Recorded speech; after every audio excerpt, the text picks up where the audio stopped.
Eagle 95.1, WUPN, Paradise, Sault Ste. Marie. It's time for The Game.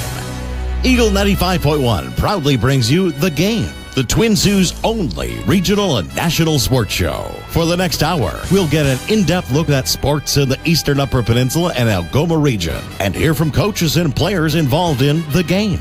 Now, let's join Scott Nason at the Wicked Sister on Ashman Street in downtown Sault Ste. Marie, Michigan, for tonight's broadcast of The Game on Eagle 95.1. Time to play the game. Time to play the game.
Greetings and salutations and welcome to The Game on this Monday night, July 23rd, 2018. Scott Nason broadcasting from the Wicked Sister on Ashman Street on this second to last Monday of the month. And they have lots going on at the Wicked Sister. As always, come on down and join us for the live broadcast. We broadcast on Monday nights from 6 to 8 o'clock online at thegamesportshow.com or thegamesportshow.podbean.com. We are sponsored by the Wicked Sister and Eagle 95.1, and we will be back on the radio the first Monday of September as the local sports season really ramps up towards the end of August and early September, and we'll be back on the radio and providing the 2-hour show online. As we mentioned, we'll be joined later on by Katie Wollan, along with Butch Davis from the Telegram News and Dave McCaig from the sports show, the Game Sports Show, I should say, in Sault, Ontario, and we're expected to be joined by special guest Jeremy Gagnon. He is the brand new president of the Sault Michigan Hockey Association, and, well, they're gearing up for the 2018-2019 season. So Jeremy, brand new president of the Sault Michigan Hockey Association, will be here to tell us, well, what's going on as far as local hockey. Always lots going on here at the Wicked Sister, including on Thursday. Starting at 11 a.m., Pigeon Hill will be taking over all 8 taps here at the Wicked Sister, as they will have a representative on hand, one of their co-owners, at 5 on Thursday. So come on down. The drink list looks absolutely amazing. I've already reserved a couple of the spots for me, but they have plenty on tap, and they will help you out here at the Wicked Sister. We're going to start off with local sports. Again, kind of quiet as far as the local sports front this time of year, but there were some items of note over the past week, including at Friday's Lake Superior State University's Board of Trustees meeting. The decision was made to keep the university's pool open at least a little while longer. Now, it was expected that the pool at Lake State was going to close at the end of July. However, brand new president Rodney Hanley announced during Friday's meeting, after hearing some commentary from the community during his first few weeks on the job, that the university will delay the closure, which had originally been scheduled at the end of this month. He also emphasized that community members will need to support the facility and step up their support, including financially, for it to remain open well into the future. Former President Peter Mitchell announced the pool's closure last spring, a move that he said was basically large basically on finances, and the pool cost will be, well, it's getting up there. And so the next few years, renovations will be going on at Lake State in excess of $500,000. And the plans as they are right now are for the pool area inside the North Center to be converted into a volleyball court as part of the university's effort to elevate LSSU's volleyball team to a premier NCAA Division II program. So good news, the pool will remain open, at least good news according to my perspective. However, how long, that is still to be determined. The Soo Greyhounds received a commitment last week from their 2018 draft pick, Rory Cairns. The Caledonia, Ontario native was the Greyhounds' second overall selection in this past April's OHL Priority Selection Draft. The 5'10", 164-pound centerman was captain last season with the Mississauga Rebel Minor Midgets before being chosen in the fourth round. In 42 games played, Cairns notched 31 goals and 42 assists, good for 73 points, and he is the second member of the Cairns household to advance their playing career, as his brother Liam has played in the NCAA on scholarship with RIT. Well, the Hounds announced their new coach last week, and they announced their new associate coach as well, as Greyhounds announced that Jordan Smith, the 32-year-old Sault Ste. Marie, Ontario product, joins the Greyhounds after holding the same position last season with the Sudbury Wolves. Now, prior to his work in the OHL, Smith began his coaching career with the Thunder Bay North Stars of the SIJHL in 2012-13, before spending 4 seasons with the Sioux Thunderbirds of the NOJHL. With the Thunderbirds, Smith led the club to 4 consecutive West Division titles, while accumulating an overall win-loss record of 176, 29, and 13. He also led the Thunderbirds to the 2015 Dudley Hewitt Cup. As a player, Smith played his entire major junior career on the blue line for the Greyhounds between 2001 and 2005. He was selected in the second round of the 2004 entry draft. However, Smith would play just 2 seasons in the American Hockey League before his professional career was cut short due to injury. He would finish playing with the OUA's Lakehead University Thunderwolves, as Smith joins a newly named head coach John Dean as the newest members of the Greyhound staff. If you are a baseball fan, well, this week you're going to see some great baseball in Sault Ste. Marie, Michigan, at the James Field to be exact, as they will host the 6-team American Legion AA State Tournament, starting on Thursday at 9 a.m. when Gladwin faces Fort Dearborn. Other games that day will see defending state champion Midland Berryhill take on Chief Pontiac at noon. Now, the winner of the 9 a.m. game between Gladwin and Dearborn will take on Stevensville at 3 o'clock on Thursday, while the winner of the noon game featuring Chief Pontiac and Midland Berryhill will take on the host EUP Travelers later on Thursday. This is a double elimination tournament with games on Friday, Saturday, and if needed, Sunday. So get on up and support the EUP Travelers and see some great Legion baseball. And congratulations goes out to EUP Travelers manager Billy Mitchell, who a couple weeks ago hit the 200-win plateau. He does a great job with those guys, one of the best coaches in the business, if you ask me. He puts his heart and soul into it, and he was rewarded with his 200th win. High school sports season. Yes, we are just a couple weeks away. 2 weeks from today, as a matter of fact, as the 2018-19 high school sports season will begin across the state, with football practices commencing on Monday, August 8th, along with volleyball, cross country, and boys soccer. We talked about it last week, but it's worth mentioning that football is going to have a little different look in the EUP, especially for the 8-player divisions, as there will be an all-UP conference this season. The East Conference will consist of Brimley, Cedarville, Engadine, Pickford, and Rudyard, along with Superior Central and Rapid River. The West will consist of Kearney Nadu, Crystal Falls Forest Park, Powers North Central, North Dickinson, Ontonagon, and Stevenson. Now, the season will begin on August 23rd with Engadine at North Central, Pickford at Mesick, and Rudyard at North Dickinson. And on August 24th, Brimley will host Kearney Nadu. Now, we are your home once again at Eagle 95.1 for Brimley Bays Athletics this upcoming season, as we will be broadcasting the football and girls and boys basketball games. So we'll have that game on August 24th, Brimley hosting Kearney Nadu on Eagle 95.1. Other games on the 24th include Cedarville home to Stevenson. Soo High in 11-player football will be an independent once again this season, and they'll open up play on August 24th at Sheboygan. And St. Ignace and Newberry, also in 11-player football, they'll be once again in the Northern Michigan Football Conference Legacy Division. The Saints will open up play on August 24th at Gladstone, while Newberry will be at Frankfurt. So those are some of the local sports that are going on right now. Again, we're going to have a lot more here once we get into the later portions of August and September. And so stay tuned to all the local sports information, comment. We'll have interviews with players, coaches, and more. We have a lot of big things ahead for the game. And keep it right here as we will get you up to date on everything. We're going to take our first break here on the game.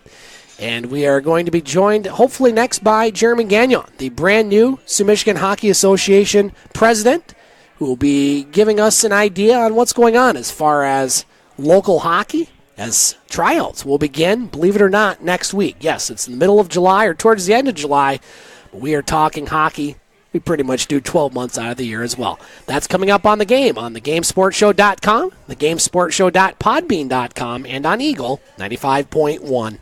Get Wicked Catering from the crew at the Wicked Sister. We like to think of ourselves as foodies. While our favorite foods are paired with a beer tasting at the Wicked Sister, you can now have the same creative menu for your next catered business luncheon, family get-together, wedding, or holiday party. Our white truffle risotto appeals to your gluten-free and vegetarian guests. Add sautéed shrimp or freshly grilled chicken for a pop of protein. Or let us build you a custom menu to suit your needs. From plated events of 15 to buffets for 200, the Wicked Sister will cater your event with tapas, snacks, cravables, or a full sit-down dinner. The Wicked Sister, where you'll be treated like family, whether you like it or not.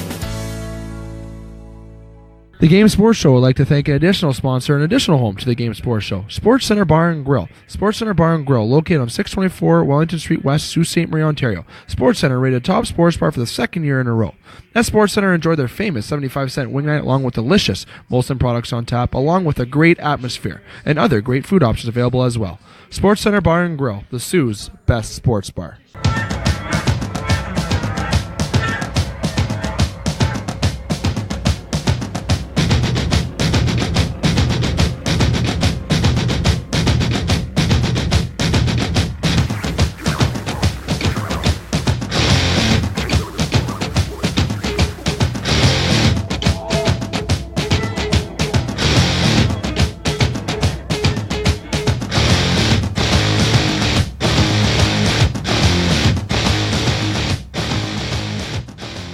Welcome back to the game on Eagle 95.1 and online at thegamesportshow.com and thegamesportshow.podbean.com.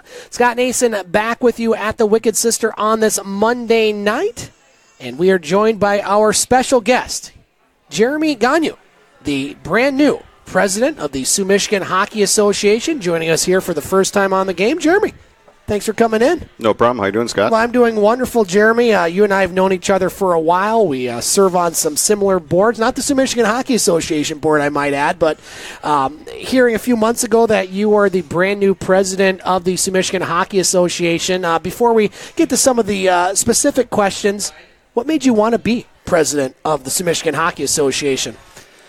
Well, that's kind of a loaded question, but I figured I'd start off with a bang, so to speak. I knew that there were some people that needed to get involved with the board. Been playing hockey for, say I'm 36, so I've been playing hockey for about 33 years. Wow.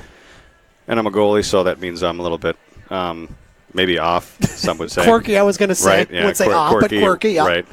And we heard there were a couple openings. I got a couple other buddies in hockey, and we decided, hey, let's get involved and help out the program, you know. And you have been involved, Jeremy. Now, do you have kids that play hockey? I do. Yep, okay. I have an 11-year-old. He played Squirt AA last year. Okay. Yep. So I guess big picture, before we get into some of the specifics, what are some of the things that you'd like to see done, I wouldn't say in a different way or anything like that, but what are some of your big goals as president of the Soo Michigan Hockey Association? My goals are to increase registration. I want kids playing hockey. I want them to grow up playing hockey. I obviously, like I said, grew up playing hockey, and I forged a lot of relationships. I didn't go anywhere in hockey. I was just okay. Still play today. I've probably met just about every friend I have right in Sault Ste. Marie, I've met through hockey. Yeah, so and you came from the Western UP, I believe. Correct, and I've only been here for 15 years, and I played hockey over on the West End, and I came here, and the first thing I did was walk into a hockey rink and said, hey, anybody need a goalie? And of course, about 3 hands Sure. Popped up and said, yeah, we could use a goalie. Always could use a good goalie, Right. that's for sure. Jeremy, looking at right now, of course, we're recording this on July 23rd, and a lot of youngsters are probably just getting out of the summer sports. I know your daughter's playing soccer where you're going after this, baseball. Starting to wind down here, and a lot of people are starting to think about hockey as far as signing their kids up for hockey. How does somebody go about doing that here in Sault Ste. Marie? Maybe somebody new or that maybe signing up a youngster for the first time. What is the process? Just kind of walk us through the process of signing somebody up for this year's season. Well, the easiest way to do it is to, first of all, it'd be good to join on Facebook. Okay. They have I don't know if you have it there, but I believe it's Soo Michigan Hockey, SOO, Soo. And then that can get them to our registration page, or they can search it on a search engine and get to the registration page that way too. Yeah, and that page is SooMichiganHockeyAssociation.com. Again, SOO. And you go, how young is the youngest player that can sign up as far as age-wise? Oh, wow. We have, let's see, I believe it's 4. Is it 4 or 5? I think there's 4 or 5, 6 to 7. It's called HIP, the Hockey Initiation Program. HIP, yep. Then we've got U6 or 6U, however you want to say it, U8, 8U. Then you go to squirts, peewees, bantams, midgets, possibly JV this year. We're still looking at that. And they don't call them mites and mighty mites anymore. They kind of switch terms there for the real youngsters. Yeah, the state association likes to switch it up, and I think squirts is supposed to be U10. Pee-wees is supposed to be U12. It's a lot easier for people that haven't grown up. So, people that aren't in hockey, they know U10 is a 9 and 10-year-old. Yeah, and one of the things that we were discussing before we went on the air, Jeremy, was talking about the fees and looking at the fees for 2018-2019 for the real youngsters HIP. $150, 6U $250, 8U $250. Then you get a little pricier as you get up a level. The 10s, the B level $650.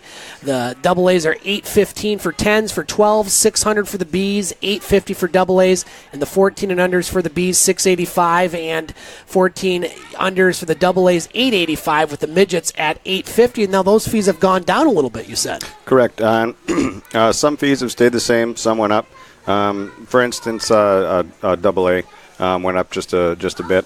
And what we did was we took that HIP, those novices, those beginners, to try to get them involved. We lowered that fee to $100. Okay. So your son or daughter can come out and play, pay that fee of $100, and hopefully get them hooked on hockey and keep them retained, for the duration. And not just the fees, but one of the things that is tough for hockey parents is equipment, especially when you have youngsters that are growing sometimes during the season, where they may be a pad size at the beginning of the season and they'll grow a couple sizes, skate sizes.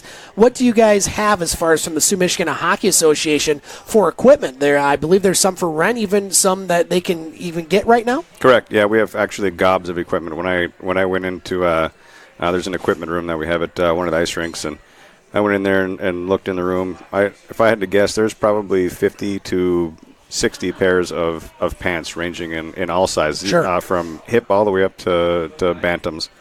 We've got shoulder pads, we've got shin pads, helmets, gloves. Probably the only thing you'd be responsible for are possibly some skates, but I even think, I believe the Big Bear has a skate rental program that you could even get involved in. Now, how does somebody go about getting some of that equipment right now? Well, they could contact our vice president is Mark Kavanaugh. Okay. And as part of his duties in the bylaws, he is in charge of the equipment. So somebody would go to him, say, "I'd like to rent out." It's not even it's a rent, but you get your money back. We're still in the process of determining how much you have to say put down as a deposit. We're looking at somewhere around maybe $50. Okay. And then at the end of the year, you bring your bag of equipment back and get your $50 back. Jeremy Gagnon joining us, brand new president of the Sault Michigan Hockey Association. Jeremy, one of the things, obviously, in any local sports organization that you always need help with are coaches. Now, as far as coaches right now, again, we're still kind of early stages, but are there still teams needing coaches? And if so, how does somebody go about becoming a coach? That's a great question. So last year and actually a lot of the previous years, they have the AA tryouts. They call them the travel teams. I guess you could maybe call them the elite of each division. Sure. So those were normally in the springtime. They changed those to fall now because kids are a lot different in the spring than they are in the fall. So those kids will be trying out, I believe it's in the first week of August. Yeah, August 5th is when the Pee Wee AA starts, along with the Bantams, and then Squirts will start on the 6th. Correct. So once we have the travel coaches, AA coaches are already in line, so we have the coaches for those teams. A lot of times people will wait to see if their son or daughter makes the AA team. If they don't and they're interested in coaching, then they can pick up a house team. We also have applications in from when we took AA applications.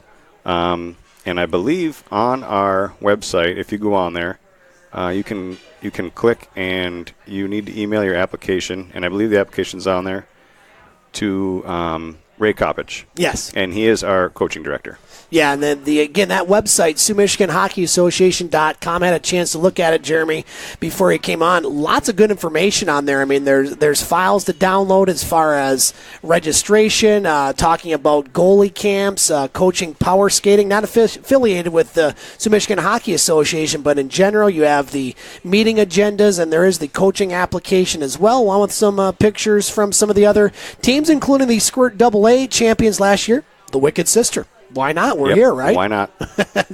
Jeremy Gagnon joining us here on the game. Jeremy, before we let you go, is there any other items you wanted to cover as far as this upcoming season? I'd love to have you on again during the season if something comes up, but anything else you want to discuss tonight? Boy, there's nothing I could think of. I appreciate it. I love getting the word out there for Soo Michigan hockey. Like I said, I want to see a lot of kids playing hockey. It's a great sport. Another thing, too, I was thinking about, actually, was we just went to the Michigan Amateur Hockey Conference, and they were talking about all the sports that are in decline right now. There are two sports, maybe you know this, there are two sports that are not in decline right now, and that's hockey and lacrosse. Yeah. And it's kind of sad when you think about our kids not playing some sort of sport, getting outside and doing something. So come be part of something, get your son or daughter out there doing something anyway. Now, Jeremy, one other aside here. This has nothing to do with hockey, but it has to do with you and I and one of the boards we serve on. Our chamber director, Tony Haller, wanted me to mention on air that you remember the Chamber Challenge a couple years ago when it was the marathon? Well, he has his own version of the Chamber Challenge. It involves me, you, Chris, and Josh Billington, Chris Oshelski, Josh Billington, as far as a tennis doubles chamber challenge in the month of August. Yes, are you game? I'm definitely in. I started playing tennis about 4 or 5 years ago. I don't see why I would have a problem with that matching. And there may be some beverages involved during and after the game. I don't see why not. Maybe the Wicked Sister could cater it. Yes, maybe they could sponsor the whole thing. I think so. We'll work on that. I'll let you know. Jeremy Gagnon joining us here on the game, brand new president of the Soo Michigan Hockey Association. Once again, if you have any information that you want to find out as far as this upcoming season, you can do it on Facebook. Just look for Soo Michigan Hockey or go to their website, SooMichiganHockeyAssociation.com. That's SOO, MichiganHockeyAssociation.com. Jeremy, thanks for coming in, and best of luck in your daughter's soccer game tonight, or son's? My son's soccer tonight and my daughter's tomorrow night. Very good. Best of luck. We'll talk to you very soon. Thanks for coming into the game. Thanks, Scott. All right, we'll be back with more of the game here on Eagle 95.1. The Wicked Sister, Soo Michigan. Check TripAdvisor, ranked right towards the top. Awarded the Certificate of Excellence, as well as voted #1 pub in the UP. The Wicked Sister has managed to create a casual menu that offers unique, creative, and sometimes healthy offerings that rivals menu selections of any big city. Burgers and starters, snacks and shareables, soups and salads, sandwiches and tapas. On Ashman Street, Soo Michigan. Welcome to the Wicked Sister, where you'll be treated like family, whether you like it or not. The Game Sports Show would like to thank a list of additional sponsors. North Shore Sports and Auto, new location located on 647 McDonald Avenue, Sault Ste. Marie. A family-owned and operated business with doing business in Sault Ste. Marie for over 10 years. Loads of products available for your enjoyment for all seasons. North Shore Sports and Auto, we understand the importance of quality service and products, and we work hard to ensure that all customers have a positive experience before and after each and every sale. North Shore Sports and Auto, meeting all of your new and pre-owned equipment needs. Special thanks to Salon. The Salon, located on 589 2nd Line East, Sault Ste. Marie, Ontario. Owned and operated by Mike Cuglietta. Book your appointment today at 705-941-9191 or via online at https://thesalonsoo.as.me-. The Salon, making the Soo beautiful, one haircut at a time. As well as a shout out to the Superior Pro Shop. The Soo Pro Shop, located inside a Community First Credit Union Soo Arena on 285 Northern Avenue East, Sault Ste. Marie, Ontario. Owned and operated by Jeremy Paquin and ran by Larry Monroe. Soo Pro Shop, for over 40 years, meet all of your skate sharpening, skate repair, and hockey needs. Also to Discover the Canvas. Discover the Canvas, located on 317 Wellington Street West, Sault Ste. Marie, Ontario. A beautiful, new renovated building owned and operated by expert artist and Sioux native Katrina Thibodeau. Katrina taking her talents of the ink in Sault Ste. Marie and truly creating the best and most realistic art locally.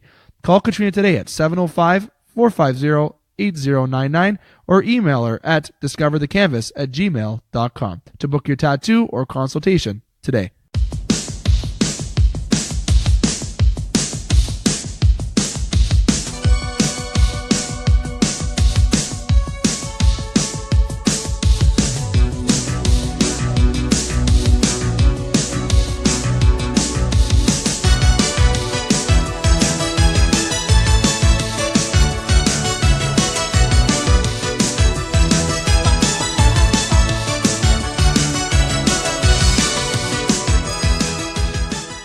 Welcome back to the game, online at thegamesportshow.com, thegamesportshow.podbean.com, and on Eagle 95.1. Scott Nason broadcasting at the Wicked Sister on Ashman Street on this Monday night. I want to thank our guest, Jeremy Gagnon, joining us as he is the brand new Soo Michigan Hockey Association president, getting everybody geared up for the upcoming season and getting everybody geared up at the Wicked Sister for another tap takeover.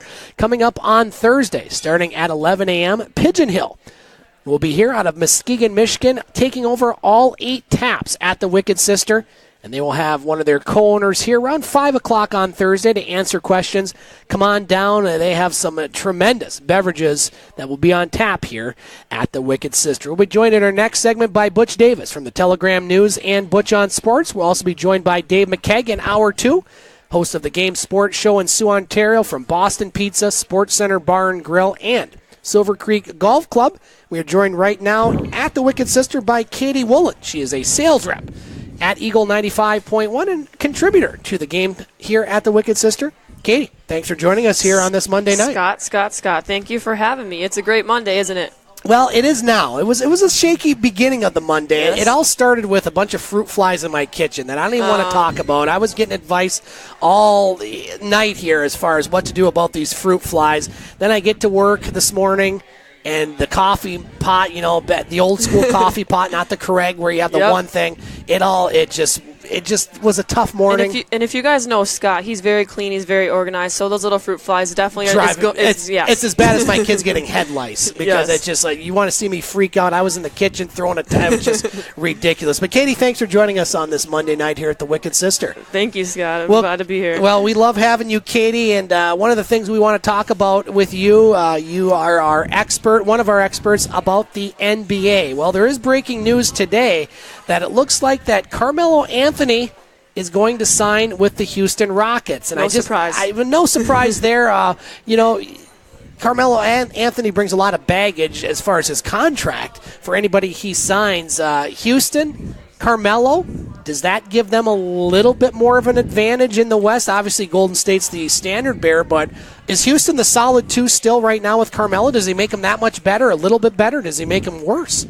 I would not say the third one. I would not say the first one. I'd probably say he'll make them a little bit better. He'll be coming off the bench for sure and contributing that way. I mean, he's a guy that's been around a while. He's a veteran presence, which I think that can't hurt Houston. Not the oldest team. I mean, James Harden, obviously an NBA superstar. You have Chris Paul there as well. But, I don't think it hurts to have a guy like Melo coming off the bench who's probably not going to get a lot of minutes.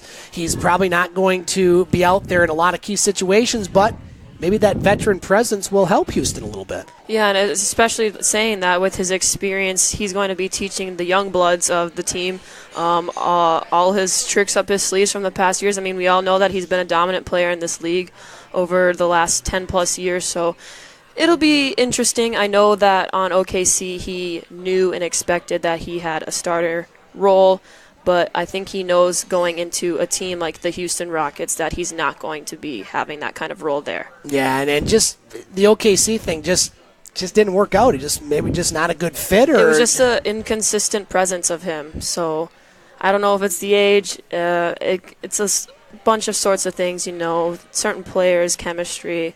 But I guess we're excited to see what he has to bring to the table for the Rockets. Absolutely. Well, the news last week, the big news, and it got to give a lot of credit to Butch Davis, who we'll talk to here coming up as far as calling this trade. He called it early. One of the first people I heard talk about the Toronto Raptors and Kawhi Leonard was Butch Davis. Well, Kawhi Leonard will be a Toronto Raptor. Is a very stunning, I guess, in some circles, trade last week as the Raptors get Kawhi Leonard and Danny Green in exchange for DeMar DeRozan, Jacob Poeltl, and a 2019 conditional first-round pick. Now, this was, it caught me off guard. I was a little surprised by this, to be quite honest. Katie, your thoughts on Leonard going to Toronto for at least 1 year, and I put that in quotes, at least 1 year, and DeMar DeRozan, who obviously had a good 7 years up in Toronto? I don't know how long. I think it was 9. Was it actually. 9 up there? Going to San Antonio. What are your thoughts on that trade? Oh wow, Scott, that's a tough one because I personally am a huge fan of the Toronto Raptors. That's my second favorite team. Got to be loyal to my Pistons, number one. But the Raptors, when I heard that, it's just a hard pill to swallow, and that's coming from a fan perspective. But and also, if you just look into the business side of it, Kawhi Leonard, great player. I'm sure that the organization and all the fans are happy to see him. But that's a 1 year deal, kind of like you said. It's not set in stone. He's not for sure going to be there. He's an unrestricted free agent after the 2018-19 season. He can go wherever he wants. LA. He even said that, a month ago, 2 months ago. He wants to go to LA. Didn't happen. He can do what he wants next year, so... Any thoughts on your end, Well, Scott? I mean, obviously Toronto's going all in right now as far as the East, which is obviously a little bit depleted with LeBron going to Los Angeles and Cleveland not probably going to be one of the top teams next year. They haven't made a whole lot of moves, and obviously you lose LeBron, it's going to be tough for you. Philadelphia and the Raptors, I think, were kind of on that same level. Milwaukee's a pretty good team as well. Boston, obviously you can't count them out. They're still a good team, but I think this gives Toronto a bit of a push as far as them being the number one team in the East. But again, it's a 1 year or bust because I just have a hard time seeing Leonard staying there for more than 1 year. Now, who knows? Maybe they make it to the Eastern Finals, they win, they get to the NBA Finals, and they lose to Golden State because we all know that Golden State's going to be in the NBA Finals next year. I don't think many people are going to argue that. They might, but I'm not. I just think that... But to lose a guy like DeRozan, I was a big fan of him. However, come crunch time, DeRozan, not quite there. Not in the playoffs, no. No, and so, I think this is good because the Raptors get to keep a couple of their other players that maybe they couldn't. Guys that you don't hear a lot of, DeLon Wright, Anube, Sikiam, or however you pronounce his name. So the Raptors are a good team. They won 59 games this year. Oh, yeah. But they have that knock against them that they can't win a big game or a big series. And with LeBron out of the East and now getting a guy like Leonard, did they give up too much? They get Danny Green. I like Danny Green. He's a good player as well. But it's the NBA. There's no wait for a couple years with the Toronto Raptors. And so, I don't know. I'm still processing this trade. It is a gamble. The Raptors obviously took a big chance with this, but it made their intentions, I think, pretty clear. They want to win. They want to win now. They want to restructure everything, kind of like a rebuilding in a way for the Raptors. So. And so the jury's out. And again, if it falls flat on their face and they maybe struggle next year, and then Leonard's gone to L.A., because that's where he's going to end up going, is L.A., in my opinion, the Los Angeles Lakers, then we'll see. Then maybe it's not a good trade. And, San Antonio, they've been up for a long time. And they're still going to be good. I mean, they're still going to make noise in the West, probably make the playoffs. Yep. They still have a solid nucleus there of a team that's won, 5 NBA championships the last 20 years. You knew Leonard wasn't going to go, so I think if I had to say right now, I'd say San Antonio got the slight edge for longevity for their team. Not for next year. Next year, Toronto's going to win. Obviously, you get a guy like Leonard, that's going to help your team, no doubt. But longevity down the road, next few years, I think San Antonio wins, but Toronto gets a little bit of a nod to next season. I like that, and I like how you said the nucleus part there, Scott. But also adding to that, Leonard still unhealthy, still injured, one-year deal. Is he going to be able to be ready come October? Yeah. And is he going to give it his all, everyone knowing that he doesn't want to be there exactly, and he wanted to go to the Lakers? We all know, though, that he is one of the best players in the league, or was. Two-time NBA Defensive Player of the Year. And that's where he has defense outstanding. Best two-way player probably in the NBA. Wouldn't argue that.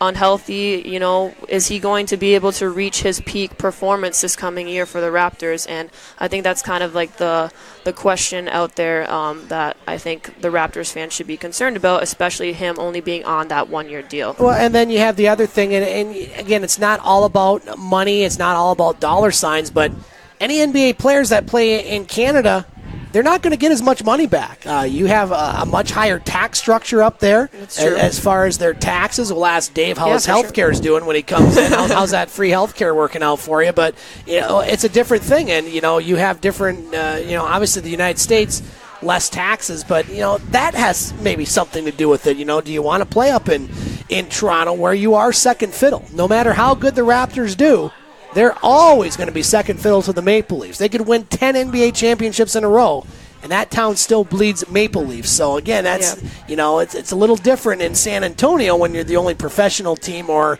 other cities in the NBA where you're kind of top dog. Toronto's a Maple Leafs town. Will Leonard want to, be that guy? Be that guy. Well, we both think he doesn't want to be that guy, but we will see. We shall see indeed. Katie Wollan joining us on the game. Katie, we'll get you back during the roundtable. We'll probably have to bring this up to Dave again. Yeah, I really do want to bring it up to Dave. Oh, yeah, especially our fellow Canadian, our Canadian presence. Yeah, so. And Butch Davis, I know, mentioned it on his show last week, Butch on Sports, which you can find on thegamesportshow.podbean.com. And we'll see what he has to say about the Detroit sports scene coming up. As Butch Davis will be joining us, we'll talk about the Tigers. Watch that game yesterday, and they looked just terrible. They couldn't pitch, they couldn't field. Other than that, they're a great team, apparently. But we'll talk about that. The Lions training camp begins this week. What will the Lions do this year? Who knows? The Packers, the Vikings seem to be the team to beat in the NFC North, but we'll talk about that with Butch, as well as a former Red Wing that decided to leave and go back and live and help with his mom.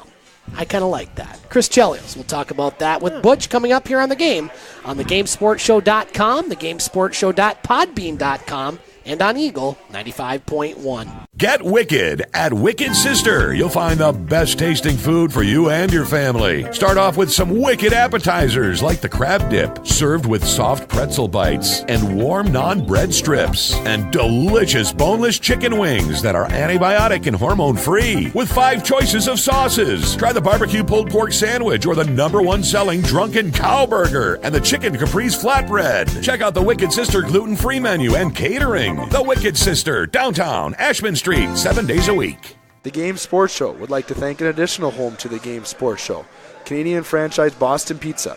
Boston Pizza, Sault Ste. Marie, located on 601 Great Northern Road, Sault Ste. Marie. Come in and join Boston Pizza for its numerous specials that are offered. After 9 p.m. daily, come in to Boston Pizza for $9 schooners, $4 rail drinks, and delicious food. Boston Pizza, Sault Ste. Marie, you're among friends. Check out our brand new website, up and running now at thegamesportshow.com. There you can find past broadcasts of all our shows from the Wicked Sister in Sault Ste. Marie, Michigan, and Boston Pizza and Sports Center Bar and Grill in Sault Ste. Marie, Ontario. As well, you can find our brand new t-shirts available for just $25 a shirt. All sizes are available, and proceeds will go towards Northern Critters in Need and Big Brother, Big Sister of Sault Ste. Marie, Ontario. Now you can purchase the shirt by emailing thegamesportshowssm@gmail.com. SoSaintMarie.com. Please state the total amount of shirts and size needed. They have payment options available, e-transfer, or cash upon delivery, as a shirt can be delivered to your location if you live in the Sault Ste. Marie, Michigan, and Ontario area, free of charge. TheGameSportShow.com, where you find all your local, regional, and national sports that you just can't get enough of.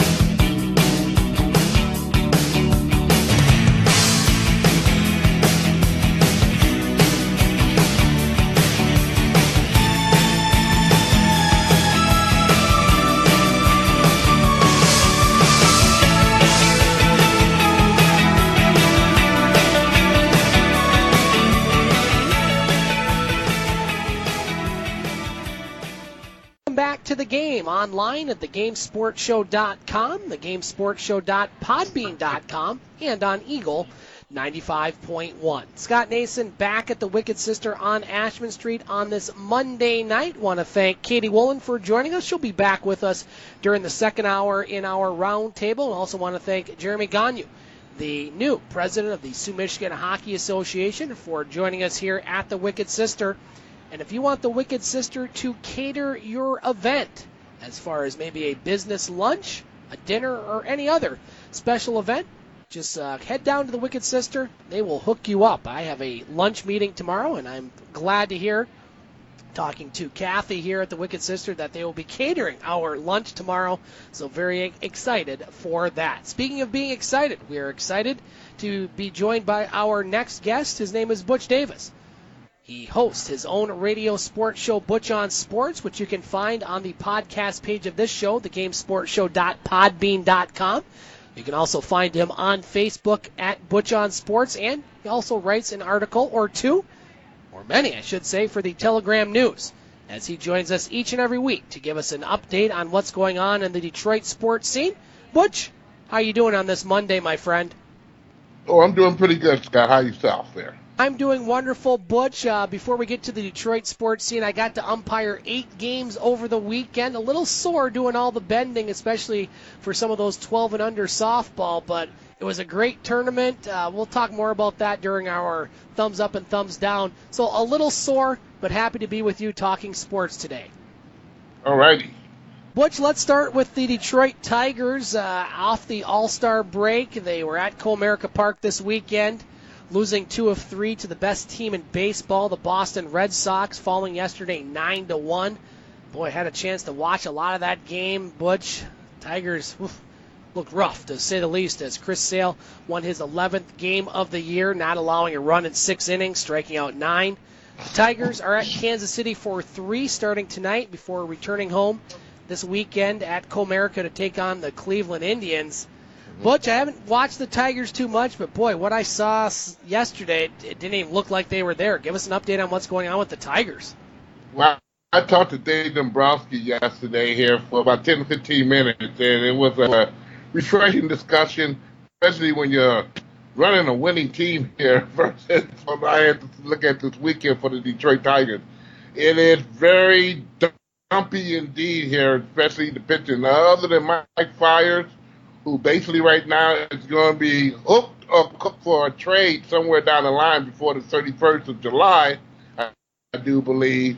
And Michael Fulmer being out, he's on the DL, and he might get hooked as well. But Mike Fiers is what the scouts was all looking at this weekend, and he passed the test with honors there. 5-0 victory on Saturday night, only to be followed up by a rain delay that really wasn't necessary by the Detroit Tigers.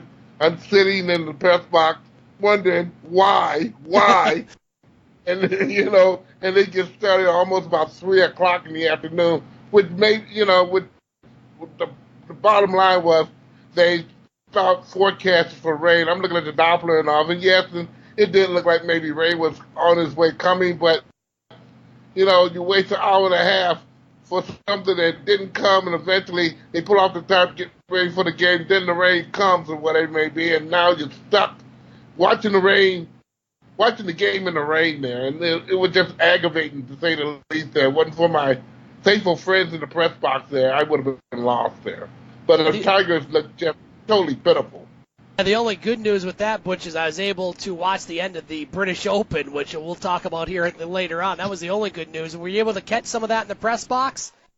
I saw every bit of it from beginning to end, starting on Thursday, waking up at maybe like 1:30 in the morning, getting started, and throughout the weekend. And it was very much so refreshing indeed to see somebody or something that was emulating our try instead of what I was looking at for the Detroit Tigers. Let's kind of transition to that, Butch. I was going to talk about that towards the end of the segment with you, but I had a chance to watch a lot of the British Open as well, and I watched pretty much the whole round yesterday. My softball games got washed out, and to me, it's good that Tiger Woods is back in the mix. I think that's good for golf. I know there are some detractors of Tiger Woods. I'm not one of them. I thought it was nice to see him back up there battling some of these young guys that always wanted to battle him, that maybe they didn't think they would. And you got to give it up for that tournament, and you got to give it up for Francisco Molinari of Italy, their first ever major champion, as he had no bogeys yesterday, which was hard to believe considering the winds were whipping 20, 25 miles per hour. Links Golf, Rory McIlroy and Justin Rose, they came back and finished tied for second, 6 under. Tiger Woods would finish 5 under on the tournament. But just give us your thoughts as far as the Open or the British Open. I just thought it was a very good tournament for golf right now, just seeing what I saw.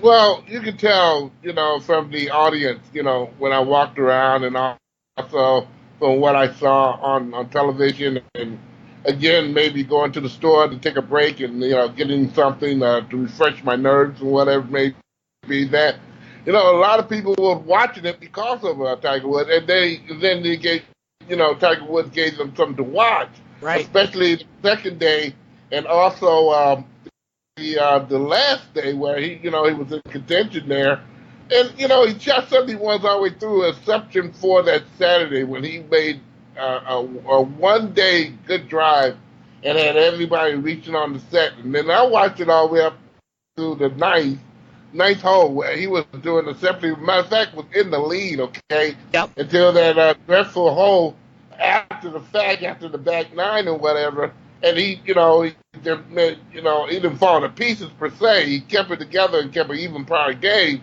and that kept him there. But again, it was somewhat exciting and refreshing to see him do what he got to do, and do what maybe a lot of people expect him to do. This guy started off the year 1,000 and some odd, in place, and now he's the 50th best golfer right now in the whole world, which is a long way to climb. And you can see where he's getting better. His nerves is getting better. I don't know about him having fun and all, but again, he looks a lot more competitive than he has been in quite some time.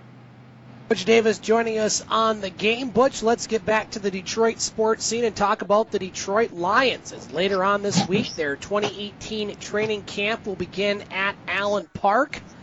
And I know you are going to be heavily involved in not only watching that, covering it, but just in general. So kind of give us, set the stage for us, Butch, as far as the Detroit Lions going into training camp this week. Lots to watch out for. They have a brand new coach in Mike Patricia. They have some new players, a couple new running backs, draft picks. Give us just kind of paint the picture for the Lions going into this week's training camp. Well, really, right now, all we see is the rookies walking in the joint there. And a lot of rookies indeed. I have not seen so many other people walking in a long time. And then you don't see the regulars as involved. We'll probably more likely see them start walking into camp starting Wednesday, Thursday. We're definitely sure to be ready for Friday when everybody has to be in camp there. But again, the attitude has changed. Everybody's getting freshened up. Us as media people making sure our credentials are right, everything has been taken care of, proper ideas in, getting familiar with all the new players, indeed, who you can get involved with there. And right now we're seeing basically right now rookies, so you can't do too much with that. And, the camp actually opens up on Friday, so the rookies will get not bothered by the press, indeed, until maybe the last part of the practice and all there. And that's when the fans will be coming in. Starting, what I understand, it will be next Tuesday and Wednesday. The fans will start checking up on Detroit Lions at the Allen Park Confine there until that frenzy day of, I think, August the 14th or 15th or 17th there when they play up on the New York Giants. But you can tell everybody's rumbling ready. It's a different crew, different staff in there. So, again, that might be the case where you're catering to the new people in place. But, again, you're just seeing the rumblings going on there and the freshness of it's going to be a lot different than it has been in a long, long time. You were kind of familiar with what Carwell gave. Now you got to deal with this new guy here, and that's going to be somewhat wicked indeed on how he wants to approach the media. But I'm quite sure as the season go along, he's going to be a lot like Bill Belichick, and I'm not prepared for that. If I got a question, then one I need to get answered. But again, getting used to all the brand new people in there is probably the scenario right now. Yeah, the Lions will start their preseason Friday, August 10th at Oakland. As you mentioned, Butch, they'll play the Giants at home on August 17th of a couple other preseason games before opening up the regular season at home Monday Night Football, September 10th, against the New York Jets. Butch, let's move on as far as, the Red Wings and the Pistons. One note that I saw last week, and it has to do with Chris Chelios. This is a guy that came to Detroit in 1999. As a player, of course, helped the Red Wings win the Stanley Cup in 2002 and 2008. Well, he announced last week that he is leaving Detroit to go back to his hometown. As the Hall of Famer has been involved in Detroit, not just as a player, but also a personality and businessman. He's going to go back to Chicago to help out his mom. Living in Chicago.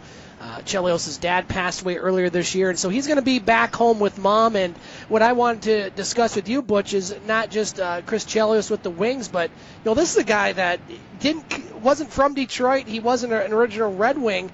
He was a part of the Blackhawks and other squads. The guy played 26 years in the NHL, which is amazing. He tied with Gordie Howe for the most seasons in the NHL. And just your thoughts on Chris Chelios in Detroit as far as your dealings and in general.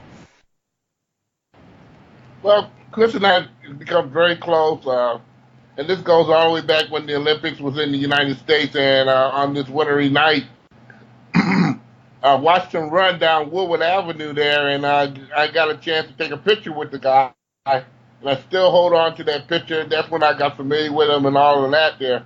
I ran into a friend who worked at Chelios' bar the first of the month, and they made a statement to me that, Chris is about ready it's going to sell his bar.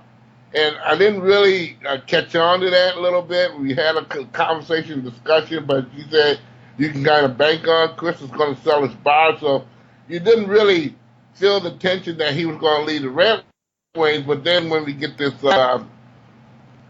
speech, and there's a letter from Chris Chelios coming in our email that he was leaving the Red Wings and all. Now you can understand how this thing was all capitalized there.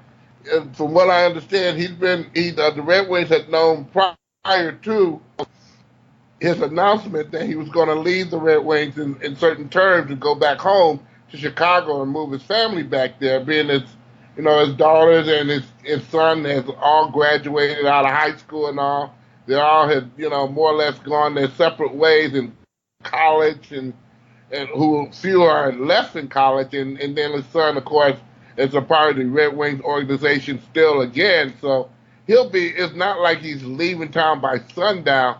He'll be back and forth with the Red Wings, checking out his son or checking out his whereabouts of his kid, and hopefully he'll have some type of influence in the son maybe coming up the ladder quicker than later to make the Red Wings squad there. So it's not like he's leaving Detroit permanently. He's going to Chicago to take care of further business. I think the family has learned that, this is where we need to be in our later part of our years. You can understand that particular You and I had that conversation, I think, maybe a couple weeks back there, Right.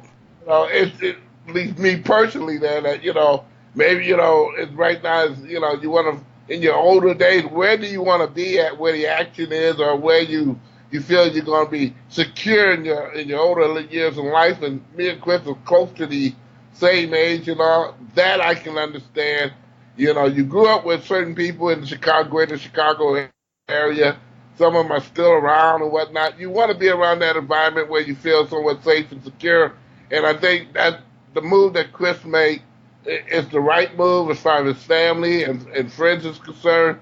So you don't feel bad for the guy because he's going to be back and forth. But again, that's the scenario that I got, and I was, quite shocked that those pieces came into place. And yes, Chelios's bar is going to be sold sooner than later. It is on sale, so that means someone else will be taking care of his venue right across the street from Comerica Park.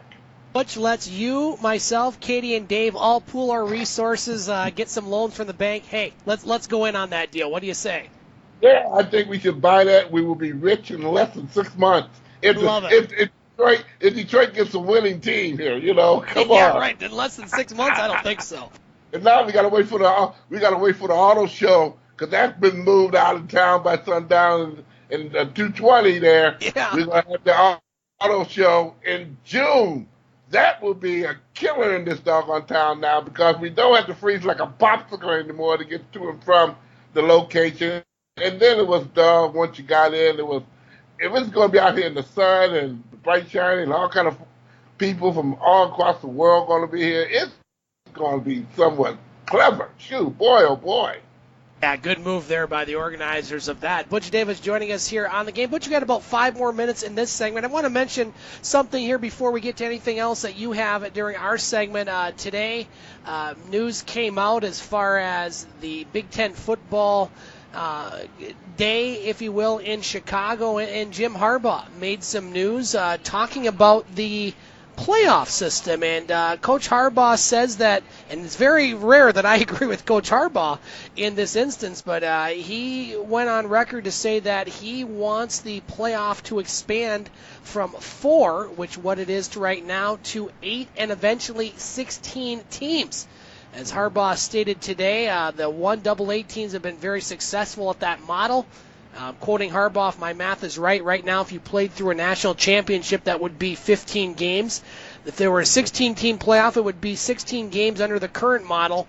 You'd probably take away the league championship game, put it at 16 games, and the only 2 teams in the national title game would play that many. Most teams would still play 13. And, I look at the Central Florida example from this past season. They go undefeated. They get to a BCS Bowl. They beat an SEC team and still did not realistically have a shot at the national championship. Butch, I wanted to mention this during our segment because Katie and Dave, not real college football fans as far as maybe this subject. What's your thoughts on Coach Harbaugh's proposal? Expansion of the playoff, does it need to happen? I applaud it because that is something I've been harping on this show for at least 2 years now. Okay? Yes, you have. That I thought it was a catastrophe that you only got 4 teams qualifying, and it was a joke. You had 3 SEC teams at one time just qualified, and nobody else raised the ante to that particular. It was a joke, okay? And it really didn't get refreshed. Regardless of a team from Michigan got in it or what, you really didn't get refreshed with the college playoff system. At least I didn't, okay? I'm sorry that for everybody else who enjoyed that 14 catastrophe, as I call it there. It should have been expanded, and it's really stupid that it goes that way. Yes, we do need the expansion. That needs to happen sooner than later, or they're going to probably lose humongous amount of interest in that, and they're going to, and hopefully they don't lose money, but they're going to. That's normally what it takes for an organization to do what's right in the whole get-go shape, form, or fashion. I wasn't, kind of approval of the system and the people that they brought around the system, but again, it was what they got. It was better than the 2 teams, and they only increased it to 2. I thought that was a joke. It should have been 8 days. Again, the formula I think that should be used, and this is personally there, you can have a 13-game schedule at an at-large rate. But again, if you're going to do a proper playoff in its entirety, the actual teams that should qualify for it should be maybe the number 10, no more than 11 games. After that point in time, your playoff teams, if other teams want to go ahead and play some crossover games or some bowl games, fine. You can use the bowl system as an integer to fuel that playoff system.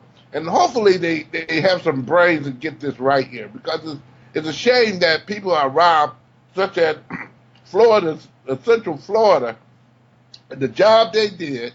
Central Michigan, I think Western Michigan was the team, I do believe, the year before, who got screwed on that bad boy there, who should have been in the playoff. I don't care what anybody said. It's no reason. Now, these teams in particular better bowl games to go where their schools can get money. That's all fine and dandy. But the reputation that Central Florida got and also Western Michigan should have had is insane, okay? And I'm glad to see someone talk up. Hopefully more coaches talk up and get this straightened out, because college football is going to lose interest in it, especially when you have maybe one or two divisions down south, dominate who gets in the playoffs there, because, quote unquote, those are the better leagues. That doesn't make a doggone bit of sense.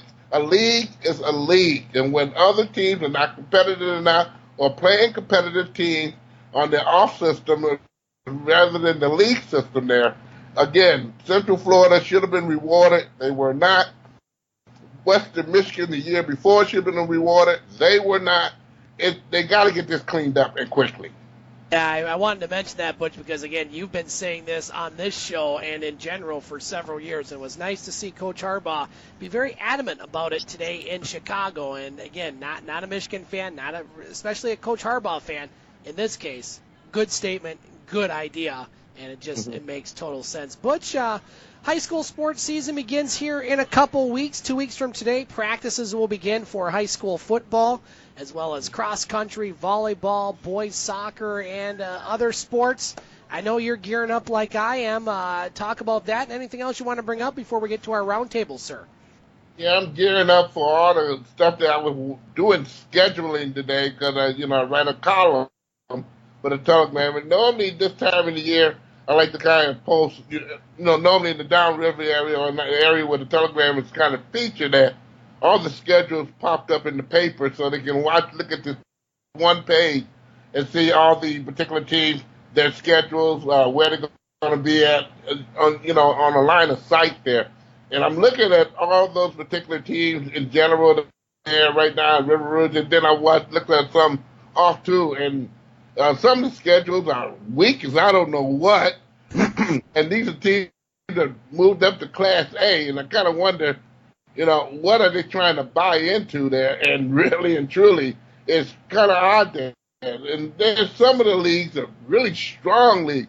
I see a lot more teams this year, as I was noticing the schedule, is going to play maybe 1 or 2 games out of town, okay, in Ohio or Indiana, or maybe as far as in Canada. I can't understand that, but again, you're going to see a lot of teams taking a road game and using that as an advantage for maybe, playoff like points there. Right. And again, you don't score any points out of town. You don't get anything from that. If anything, you get less points from playing a team out of town.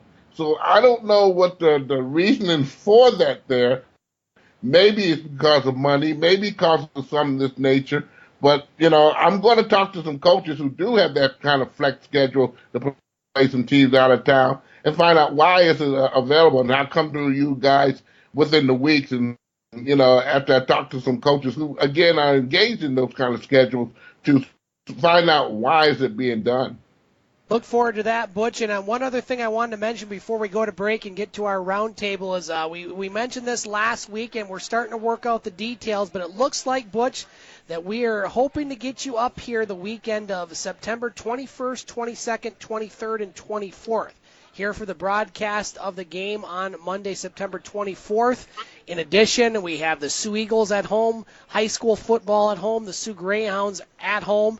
So, Butch, we're working out the details, but we are hoping to have you here that weekend and for the live broadcast of the game on September 24th, which is a Monday. We're getting the word out there early. We want lots of people down here because, Butch, might be a lot of fun and frivolity on that weekend, sir. Oh, yeah, that's going to be a proud the road, boys and girls here. I'm coming to Sault Ste. Marie in the last part of September there. And, again, it's going to be pretty exciting to watch some hockey up there, some real hockey, by the way, here. You know, people who live and die on that particular day. And get over there to Soo, Ontario, as well as Sault, Michigan there. Talk to some people around there and find out what's going on, see all the amenities there. And then most likely get into the Wicked Sister and eat them and drink them out of house and home, okay? So don't be shy, boys and girls here. Butchie's coming to town. I'm working with Sault Michigan Mayor Anthony Bospis to maybe give you the key to the city that weekend. How about that, Butch? Can you handle that responsibility? I would gladly accept it and bring it back home with me, too. Everything that suitcase can carry here. By golly, I'll be ready for it. Fantastic. Butch Davis joining us on the game. Once again, you can find his radio broadcast of Butch on Sports on the podcast page of this show, thegamesportshow.podbean.com. You can also find him on Facebook at Butch on Sports and on the Telegram News. Butch, hang tight for a few minutes. We're going to take a break, and then we'll get you on the roundtable with Katie, myself, and eventually Dave McCaig talking more sports. Sound good? Okay. All right, we'll be back with the roundtable portion of the game here on Eagle 95.1. The Wicked Sister, Soo Michigan. The Wicked Sister has managed to create a casual menu that offers unique, creative, and sometimes healthy offerings that rivals menu selections of any big city.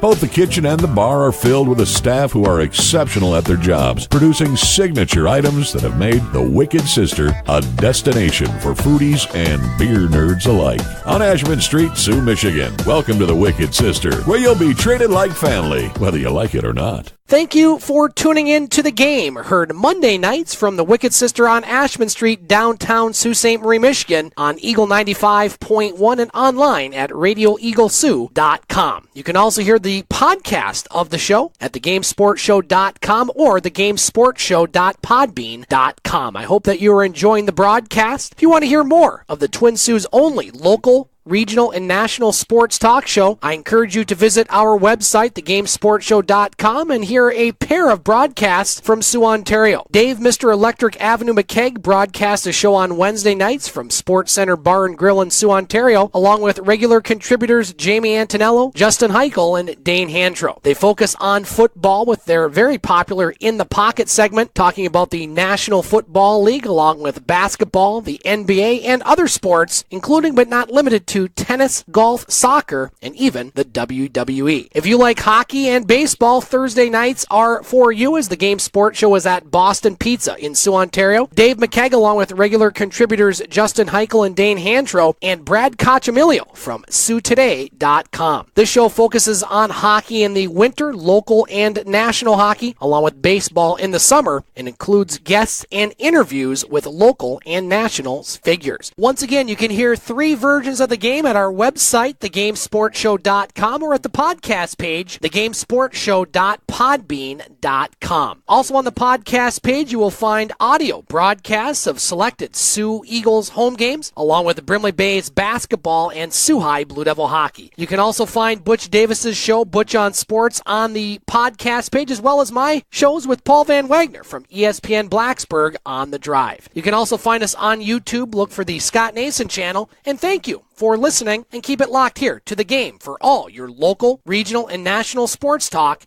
that you just can't get enough of.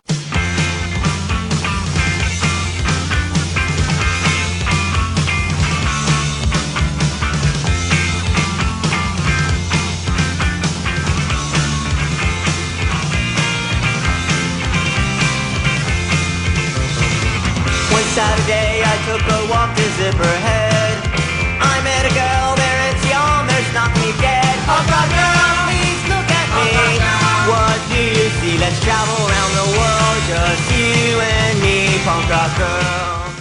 Welcome back to the game online at thegamesportshow.com, thegamesportshow.podbean.com, and on Eagle 95.1. Scott Nason broadcasting from the Wicked Sister on Ashman Street on this Monday night, hour 2 of the 2-hour sports extravaganza we like to call the game. Joined once again by Katie Wollan here at the Wicked Sister.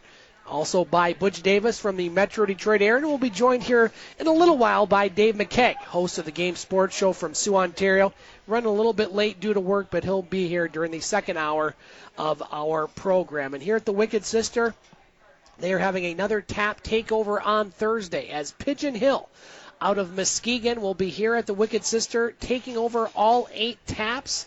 Starting at 11 a.m., they'll have a representative from the brewery, one of the co-owners, here at 5 o'clock. So head on down to the Wicked Sister on Thursday.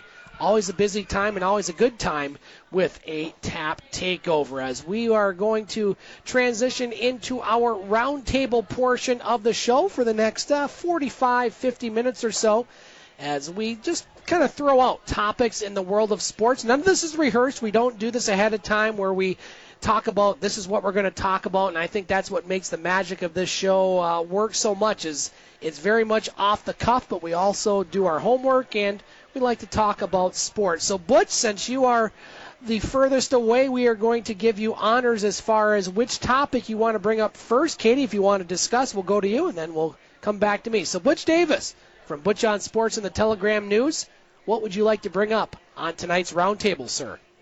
We haven't done it in a long time, so let's rag on the WWE here, okay? There was an announcement made yesterday here. Stephanie Mann announced that Raw might be introducing tonight on the show, give you something to look at here, a great possibility that they're going to have a tournament involving, could be and might be a pay-per-view on September the 9th or maybe the 30th, and also maybe October the 14th or 28th, that they're going to have a women's tag team championship there. That's along with coinciding with the Mae Young Classic that always is, they have brought into play every year there. So I just kind of, we mentioned in many shows in the past that the women seem to be right now taking over Raw, and that seems to be the main attraction.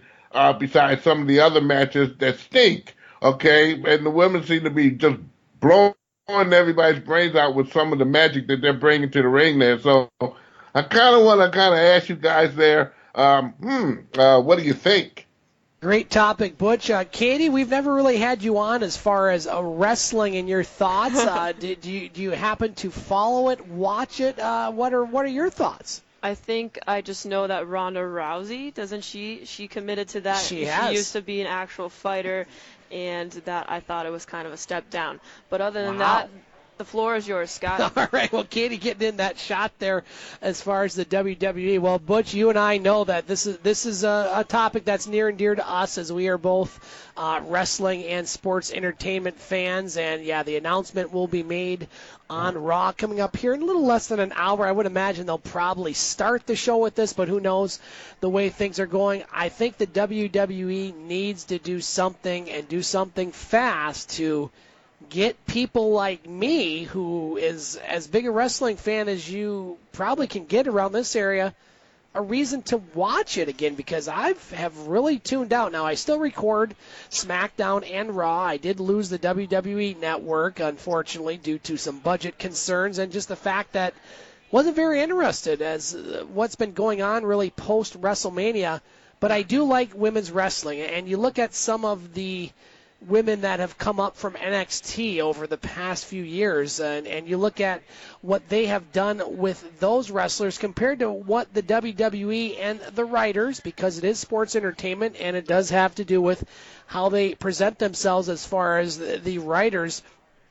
I think WWE has done a better job with the women as far as the men, and you look at some of these guys that have come up through NXT. I look at a guy, Bobby Roode, last year at this time, just was a tremendous heel character in NXT with The Glorious, which is one of our theme songs here on the game. We took that from Bobby Roode, and what they have done with him, bringing him up. Shinsuke Nakamura and some of these others, I mean, they have done a good job with some, but I just think the men's wrestling right now is lacking something. The women's wrestling is not. I think there are a lot of great performers in there. Obviously, you have to put Charlotte Flair in that category along with Asuka, one of the latest call-ups.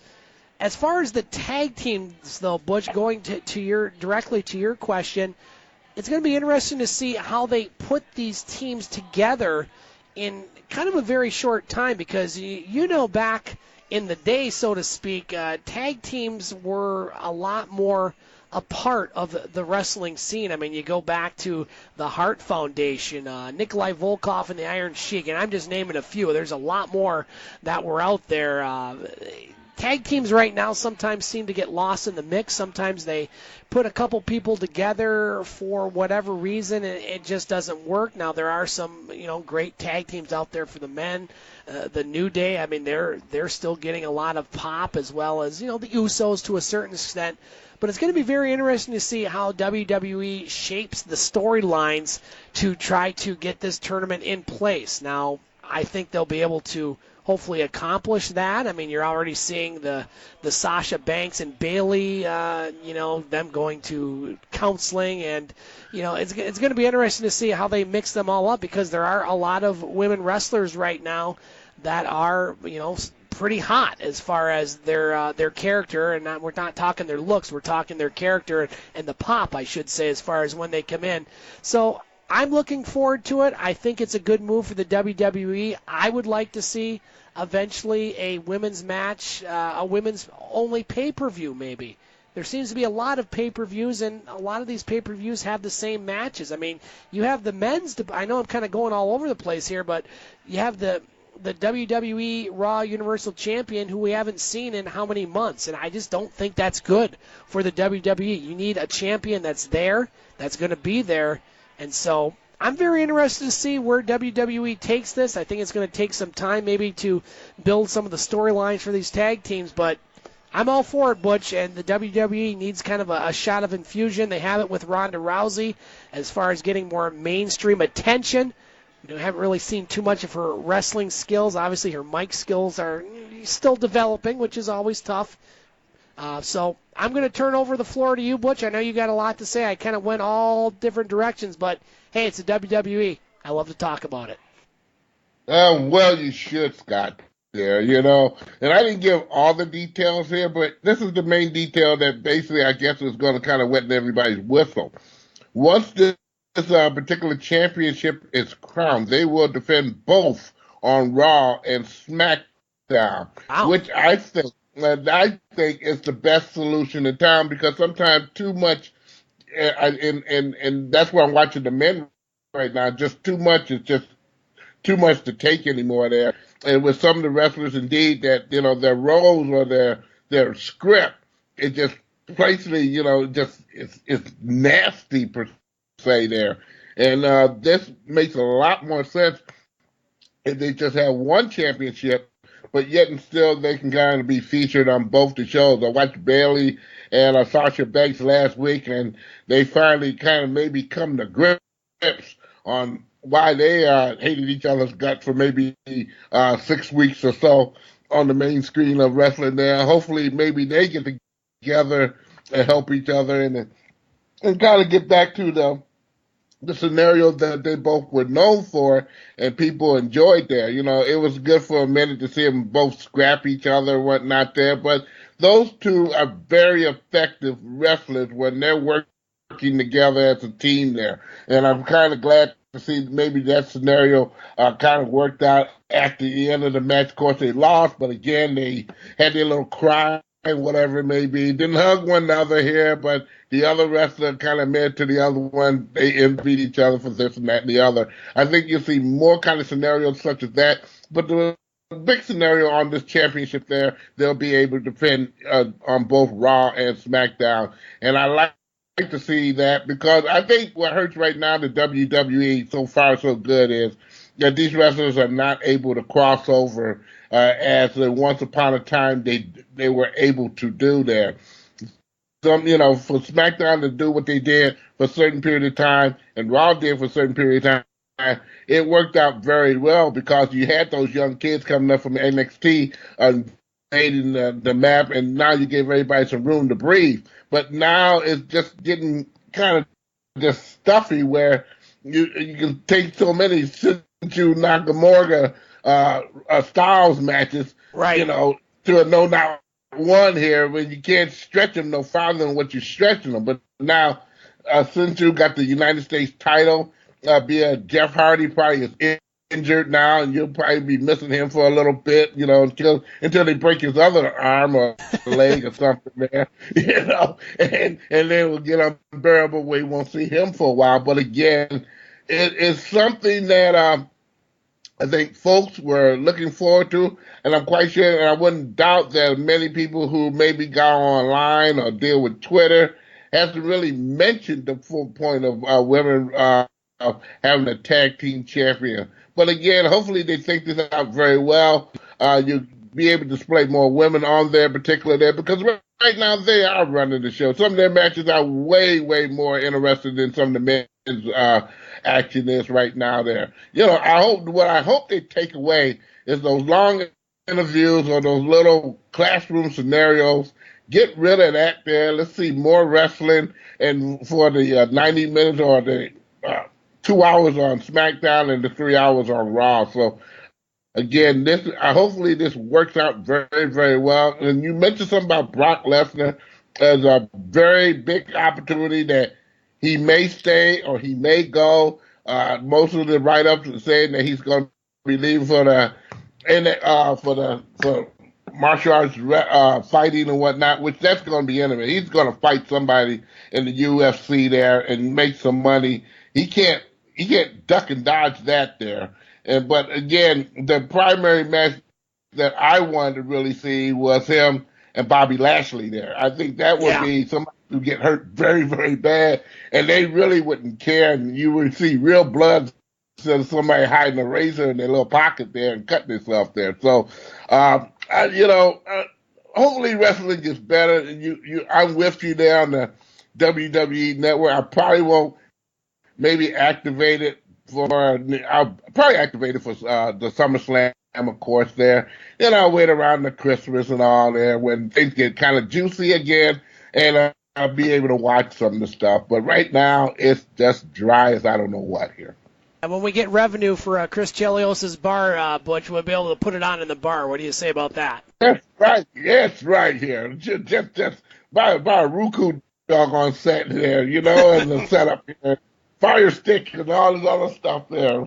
Put it on all the sets here. That's right. Indeed. Let's continue the roundtable portion. Oh, look at that. Mr. Dave McCaig joining us here at the Wicked Sister. We'll get to him here in a second. Actually, we'll get to him right now as Dave joining Butch, Katie, and I at the Wicked Sister, putting on his headset. Dave, how you doing on this Monday night, sir? Scotty, sorry. First off, I'm a half hour late. No sorry. Work's crazy. I get that. I apologize, but I'm glad to be here. How are you? I'm doing wonderful. We're Katie? just Butch? Starting our roundtable. Dave, we're going to go to Katie first. We'll give you first crack, Butch, Dave, since you just walked in. So, Katie Wollan, what would you like to bring up on tonight's roundtable? All right, so this is to all of you. So we have the NFL, we have the NBA, and we have the NHL. They're not in season currently. So my question to you guys is, who is your top team in each sport, prediction-wise, and who is also your worst team, prediction-wise? Wow. Okay. This is in all sports, like top team, like who's going to do the best in those three sports? Yes, so starting out with the NFL, who's your top team and your worst team? And why? Tell me why. Okay, well, Dave, there you go. Jump on in. Top team. Why don't we start with the NFL and we'll kind of work our way around. So, the NFL training camp starting here some places already, starting this week here at others.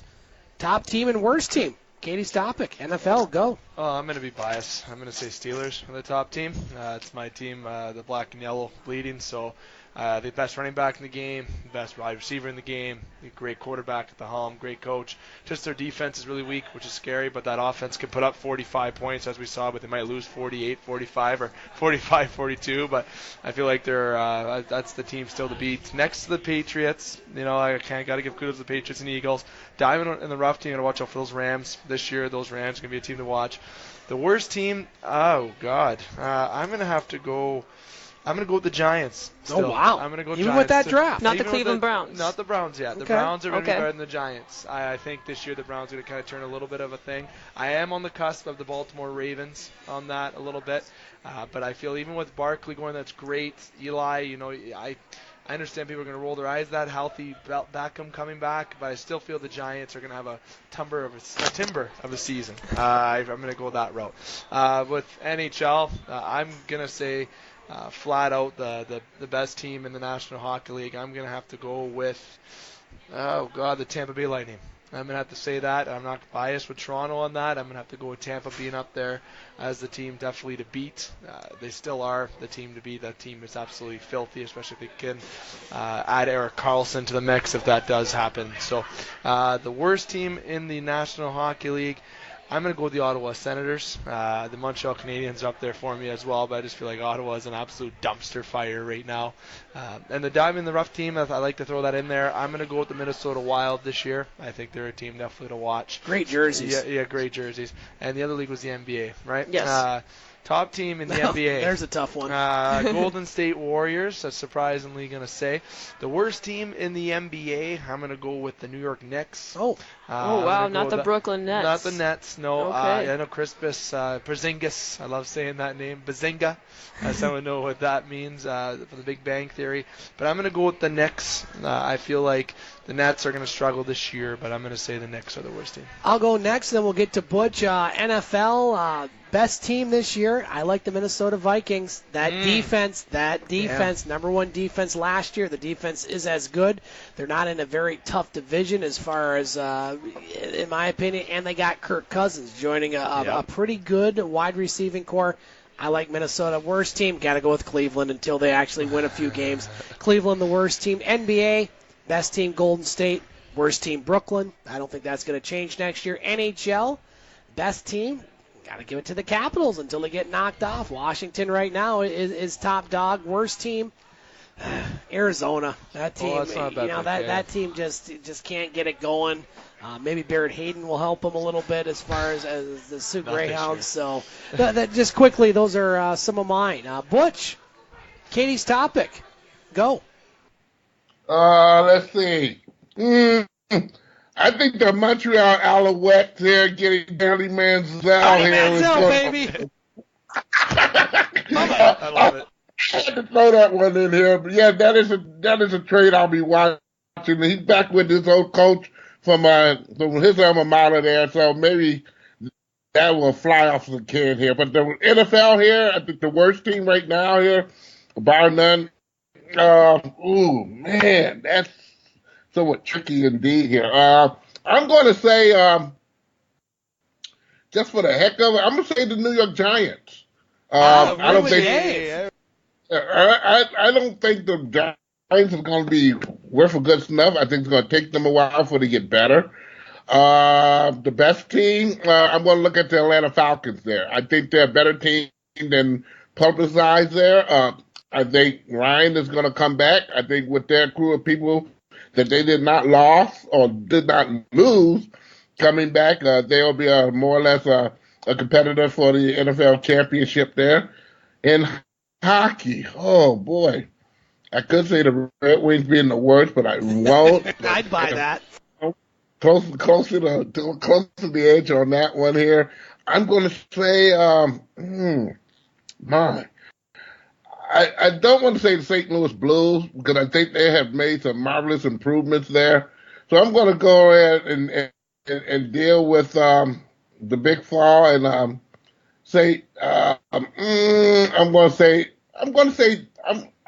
say Phoenix, but I'm going to say San Jose. Okay, I'm going to say San Jose is going to be a team that's going to be looking to sell people and stuff there. I really do. the best team in the NHL? Boy, I'm going to say, you said Montreal, but I think Montreal's going to screw everybody over there. But Washington Capitals is going to be that. It's going to meet their match there with Montreal. Going to be a better team. It's about time. And next to the Maple Leafs, run a second. Basketball. God. Golden State. I don't know. It, don't you? I'm going to say Houston, okay? I'm going to go along with Houston just for the heck of it there, because without particular players being lost at the end of the season, I think that would have been a bigger battle than what the crowd would have thought to be. So I'm going to say Houston just for the heck of it. The worst, I'm going to say the Nets, okay? I'm going to say the Nets need to improve and do some things that although they do have some young kids, just like the Pistons do, and some up-and-coming kids. I like the Knicks to come out the hole and get in the playoffs there. Great topic, Katie. You don't want to answer your own topic? I guess I will, Scott. Okay. Actually, we're gonna go first with NHL. We're gonna go Vegas, and for the best. Okay. And then the worst, we're gonna go with Montreal. Oh. And then Yes. and of course for the NBA, it's gotta be the Warriors. And I'm going to have to agree with you as well, and Butch on the New York Nets. Brooklyn Nets, sorry. It's in New York. It's in New York. It's in Compton. Yeah, he said New York Knicks, New York, Brooklyn Nets. Yep. And then NFL, we're going to go with the Eagles, and for the best, and losers being the worst, the Browns. The Browns, okay. Very good topic. Let's continue the conversation here on the game. I will go to my topic. Dave, I'll give you first crack. As far as, watching this weekend, had a chance, especially early because I was umpiring most of the day, had a chance to watch a lot of the British Open in golf. Forza Italia, how about that, Dave? First Italian ever. Hey, first ever Italian major championship. But my question is, and I'm going to go to two sports specifically, two sports that I follow, one that I play, and one that I watch: tennis and golf. And we're talking about the 4 major championships in tennis and golf. Wow. In tennis, it starts in January with the Australian Open. Then in May, it goes to Roland Garros and the French Open on clay. Then we saw earlier this month Wimbledon on the all-lawn tennis, whatever, in England. Yep. And then the U.S. Open in late August, early September. So it's a two-part question. First of all, which is your favorite tournament of the 4 major tennis tournaments that you will watch, that you're interested in, if any? Yep. And I'm going to have that same question to golf. Now, golf, you have the Masters, which is always held in the same place, Augusta, the first major of the year. Then you have the U.S. Open in June at several different locations, as well as the British Open, or the Open, as they call it in Europe, in Scotland or England. And then you have the PGA Championship, which, I mean, I don't know if that one's really included in the 4. So that's my question. Of the 4 major championships in golf and tennis, which one is your favorite, if you have one, and why? Dave, I'll go to you first. My answer is going to be very simple, so I don't want people to be like, that's a cop-out answer. No, I'm just going to be flat out honest. It's Wimbledon for tennis, and it's the Masters for golf. It's simple. You like tradition. I like the tradition. I like the historic side of things. It's like watching the Stanley Cup final for hockey to me, and it's like watching the NBA finals, which is always Golden State winning. But like watching the NBA finals when it comes to, or the Super Bowl, or whatever you want to say of any other sport. It's obviously not as high intense-wise, but I got to go with those 2 for the major ones because they're so entertaining, and I believe even the viewers can back that up. I know the viewing for both Masters and for the Wimbledon is off the charts, right? Those are, I think, the 2 most popular ones statistically. I believe those ones kind of are ahead of the other championships. But the one I most enjoy, the people are going to, maybe be surprised by this because I'm a Federer fan. I like Federer, and I like, Raonic. You kind of go with Milos Raonic. He's, I still butcher his name once in a while. Butch, pun intended. But, the Canadians there are doing well in tennis, which is great to see. But I've always enjoyed the Masters.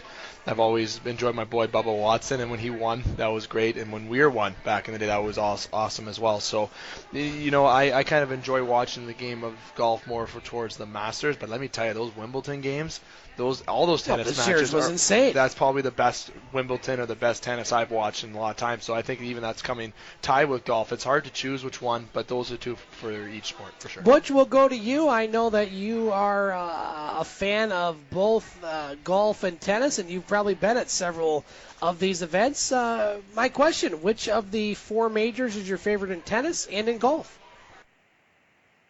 Okay, let's see. The British Open I kind of like because I like the format. I like the way the spread is and the challenges that the golfers have to go through in order to just get par. Okay, so I always have to say the British Open would be always my favorite. Plus, you get up late at night for Samet to come home from a club drunk or something, and you got something to watch and take you to bed and wake up with here. I'm going to say the U.S. Open. The U.S. Open it's done always during Labor Day. It's the season where the weather is tranquil and nice and crispy and whatnot. There, it's like you run around the summer being a clown, and you're looking for that special woman that grab up and hug during the wintertime. I don't know. I don't know what to say on that one there, but that's my scenario of what the U.S. Open means to me. It seems like every time the U.S. Open come around, you think of John McEnroe in the day, and he acted a fool. And it just the U.S. Open just gives me joy there because it's a new season. You got football, you got your basketball's getting ready, hockey's getting ready. Baseball ending and getting ready for playoffs. It's the time of year that you get a smorgasbord of sports and then some there. So I have to say the U.S. Open would be my favorite one to watch there.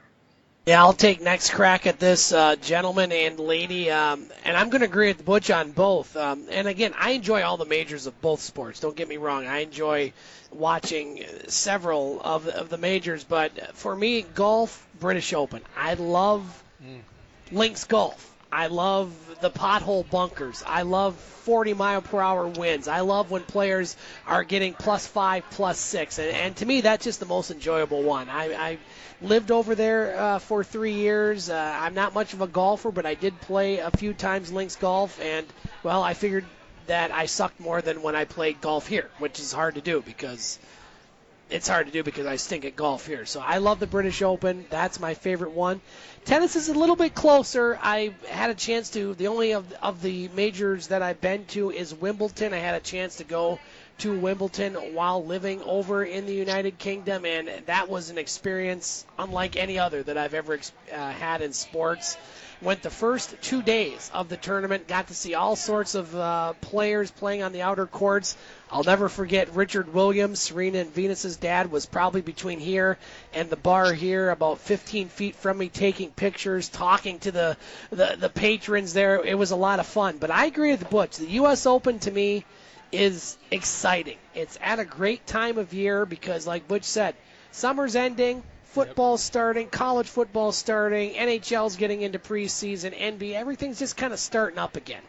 And the night matches at the U.S. Open, bar none, are the best matches in tennis because you have usually 2 or 3 matches that start, and sometimes these matches will go on late into the night. We're talking, there's no curfew at the U.S. Open like they had at Wimbledon, which was a shame that they had that semifinal canceled and then had to go the next day. But you get some crazy night matches in the big stadium, the Arthur Ashe Stadium, which has, seats 15,000, 16,000. You got some people maybe that have had a few beverages. It's a great atmosphere. It's not the Davis Cup atmosphere where fans are yelling all the time, but it's a lot of fun. I like the U.S. Open. I like the British Open in golf. Those are the best two, in my opinion. Katie? Yeah.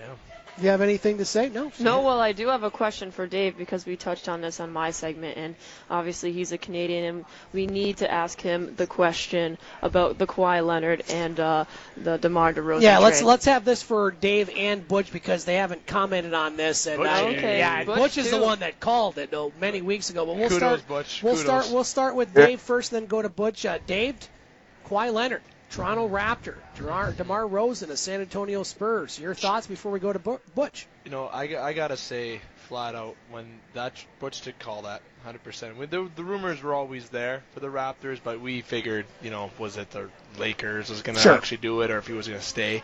And Butch, you did call it. So kudos. Not that I doubted you, my friend. Never doubt you. I can tell you that much. But I was, you know, I'm a Toronto fan, so I'm a realist when it comes to being one of those. There's only two sides of Toronto fans. Ones that are delusional as heck, and there's the ones that kind of face reality because we've been through enough pain, and that's where I'm at with it. And when we got Kawhi, you know, I have mixed emotions about it.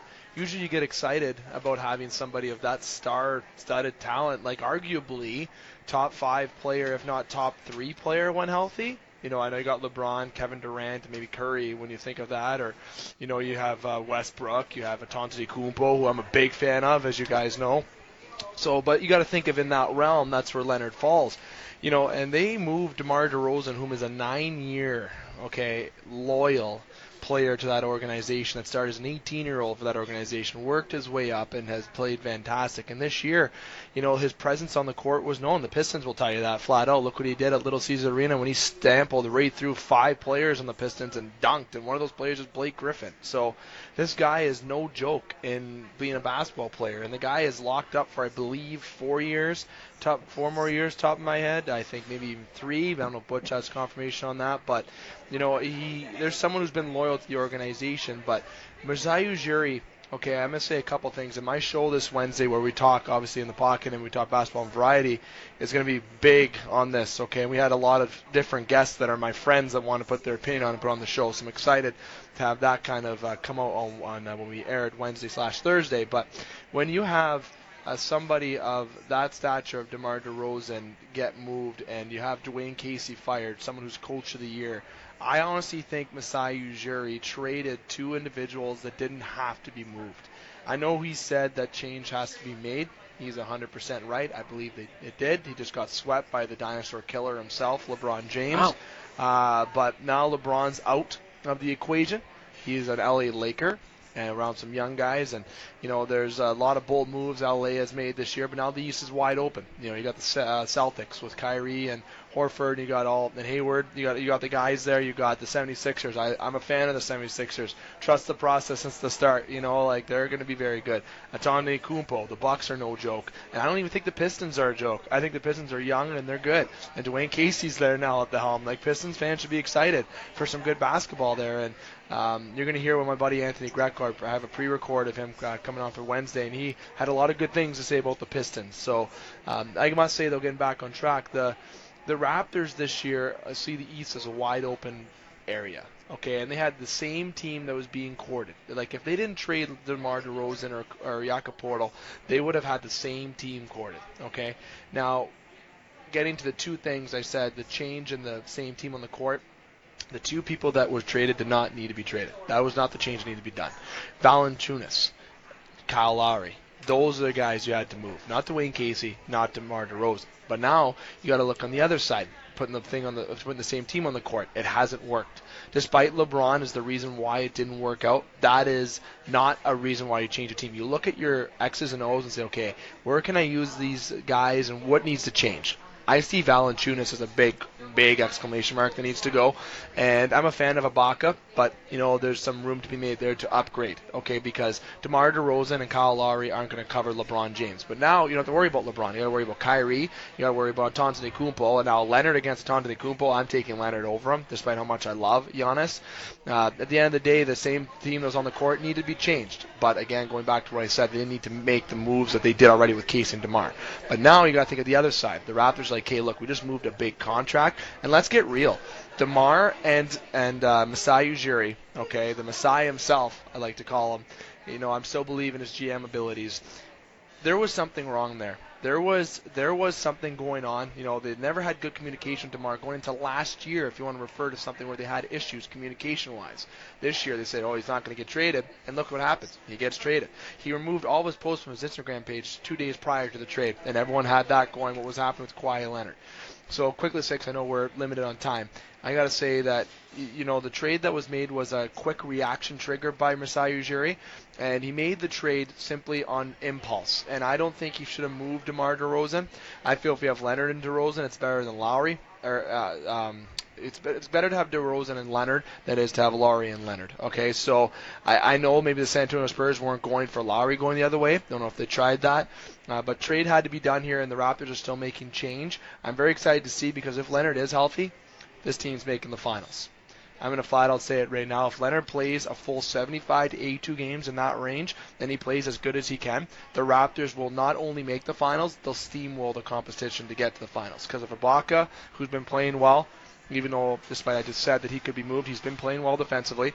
Valanciunas, who cares? Don't even give him the ball. He can just stand there and look like Vakaitis from Semi-Pro if he wants. Okay, wow. You know that's from that reference. And Van Fleet had a great year. Look at that lineup that they have. And I'm going to talk about this Wednesday. They have 10 guys that can be starters on this team. So they didn't mortgage much of the future, which is another positive as well. And hopefully I'm not taking too much of your fire, Butch. But they had, this was an opportunity that Masai Ujiri saw and he capitalized on. And now Leonard, the big question is he going to resign? If he can sell the city of Toronto to him, if this team can get to the finals, Kawhi Leonard might be able to be sold to Toronto. But for him not to go to LA and to play with LeBron James next year, it'd be very tempting for him not to leave Toronto at the end of next year. So that's where people are going to be like, well, was this going to be worth it in the long run? Remains to be seen. Butch Davis, your thoughts on the trade? Leonard going to Toronto, DeRozan to San Antonio. You called it a few weeks ago. Your thoughts? Oh, boy. Well, folks, some of you're going to like me and some of you don't. We got two players. Yeah. We got two players who very much so were in disagreement on how they were traded. Number one, let's congratulate San Antonio Spurs for getting what they got in return. They got DeMar DeRozan, and no better coach for that young man to be around than a man himself there, the coach of San Antonio. Great point. With that said, okay, he will be a better player. And DeMar DeRozan, let me tell you this. Let me just be what I saw in the playoffs, per se. If DeMar DeRozan was the player he was throughout the season and whatnot there, we're not talking about LeBron James. We're talking about Toronto versus Golden State. And I think DeMar DeRozan failed the fans of Toronto and his attributes in what he gave them during that particular series. He stunk, okay? And I disagree with getting rid of Lowry. I think Lowry gave all he could for what he's there for. I think Valanciunas will be a better player with Kawhi Leonard. Now, let's talk about Kawhi Leonard there. I think it was some things that, do he want to be there in Toronto? I think when Kawhi Leonard get around to Toronto, meet the people, and meet the culture that's what's up there, he's going to like Toronto. He's going to like Toronto a whole heck of a lot. And Toronto's like being in New York, Paris, or London, okay? I'm just going to tell you right now, he's going to like it a whole heck of a lot there than he was in San Antonio. With that saying there, I think Toronto has a better opportunity than any right now to get championship stars on their map. Finally and foremost, I did not like them getting rid of Dwayne Casey. I think that was a cop-out on Toronto's behalf there. The DeRozan thing, it was up and coming because, again, I don't think DeRozan gave his all during the Cleveland series at all. If DeRozan played half the game that he should have been playing throughout the season that he's capable of doing, I think we're not talking about Cleveland worth a doggone here. We're talking about Toronto and we're talking about Golden State. So with that saying there, I think the trade is going to work out both great for both teams, especially DeRozan, who thought maybe his loyalty was the big key. You know, again, we all know that this is a business. And if Toronto saw what I saw during the playoffs, yes, took a goodbye here. And that's what happened to DeRozan there. Again, I think DeRozan will be a better player because now he's with a coach that's going to take no nonsense, but it's going to motivate him when those days are not what they should be a better player in some areas that DeRozan needs to be better at. And that's number one. He needs to pick up his pace on defense there. He is not a very good defensive player when he can be. He can be a very good player on offense if he's triggered that way, or he's particularly, as you would say, he's hot that night. But when he's not there, he has to learn how to find other players who has it going on with him and give them the ball and to make baskets and whatnot. And that's something that was lacking again with that Cleveland series per se there. So I think it's a good trade for both teams. As a matter of both players accepting their places where they're at right now, and by golly, just doing the job they got to do. And they'll both show up. I think San Antonio is going to be a better team with DeRozan there than not. Tony Parker's gone, so you really don't got to upstage him anymore. He's gone to another team, so DeRozan's going to be the man. I think he's going to get the capability of being a better player. And once he's around there, I think you're going to see stars and stripes on that. Maybe being able to throw in some team like Golden State, the way that team is going to be made up around there in San Antonio. Topic, Katie and Dave and Butch, great comments. We have time for one more topic. Dave, it's your turn. Katie will give you first crack if you so choose. So would you like to bring up Mr. Electric Avenue? Dave McCaig, host of the Game Sports Show. Sault, Ontario, 3 locations on the round table. Yep, even actually 4 in the summer. I can't. My mind's too much for my mind right now. No. To be honest, I was leaning towards the Leonard thing, which was good, which did occupy a good amount. But you know what? I'm going to go on the side of, belief about trading star players. Okay, we had lots happen, which does connect to what we just discussed. Okay, Leonard and DeRozan getting dealt. Look at the days with Gretzky getting dealt from the Edmonton Oilers to Los Angeles Kings. That's the one that obviously sticks out to me the most. I'm sure there's a lot more at the top of my head. If you think of Patrick Waugh, I'm sticking towards hockey a lot here because that's what really goes through my mind every second of the day. We're going over the Colorado Avalanche, winning the Stanley Cup ultimately. The sacrifices. Put your armchair GMs on. Like your modes on your hats, and say about moving a star player. If that's something that you could do as a general manager, can you stomach that? Can you swallow that? Despite any return. It doesn't matter if you trade Crosby for 18 first-round picks. 17 of those 18 first-round picks might be like Dave McCaig in the NOJHL. Okay, and be suitcases and not work out. Okay, and some of them might be like Jerry Patingalos where their numbers get drafted by their organizations. So, what is the sacrifices you think necessary to move, and would you do it? Deep down, would you be able to swallow the pill of trading an NHL star, NBA star, NFL star, a soccer star? Look at Cristiano Ronaldo getting the biggest contract in soccer history. Love it. You're going to love my friend Anthony Greco. He gave him a shout-out on that. Very good. And Ethan Inch made his debut on my show, by the way. Sorry, I'll stick on topic here because I like veering off. But, again, could you stomach moving a star player? Katie? What's your thoughts on Dave's topic? Well, Dave, I'm going to tell you this right now. I'm never going to be a general manager of an organization. Hypothetically.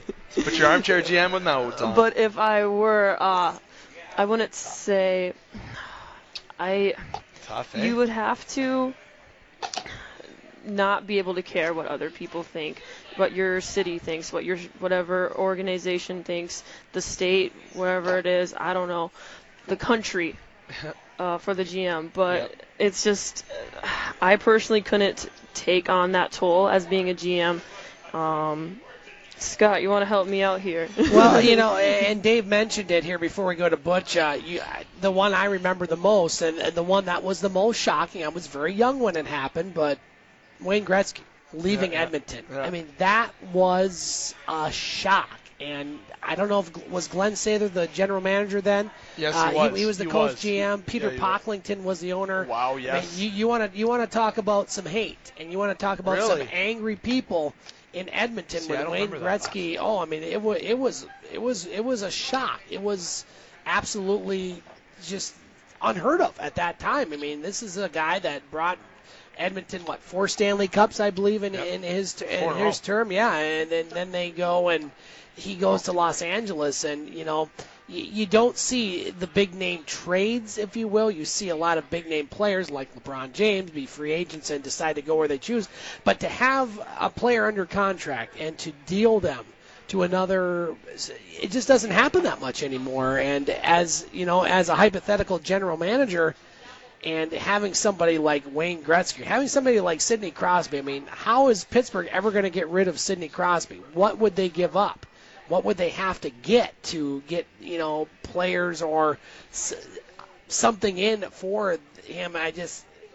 it's tough, and that's why those positions are very tough, and that's why you see a lot of turnover, I think, in the general manager's department and such. So I just go back to that Gretzky one. I remember that. I mean, it was an absolute shock. I don't remember the exact year. It might have been 1989, 90, somewhere in that 88, 89. Butch, I'm sure, can probably get us on track on that one, but that was the one that I remember the most, and that was shock. And there's been a few times I've been shocked in sports.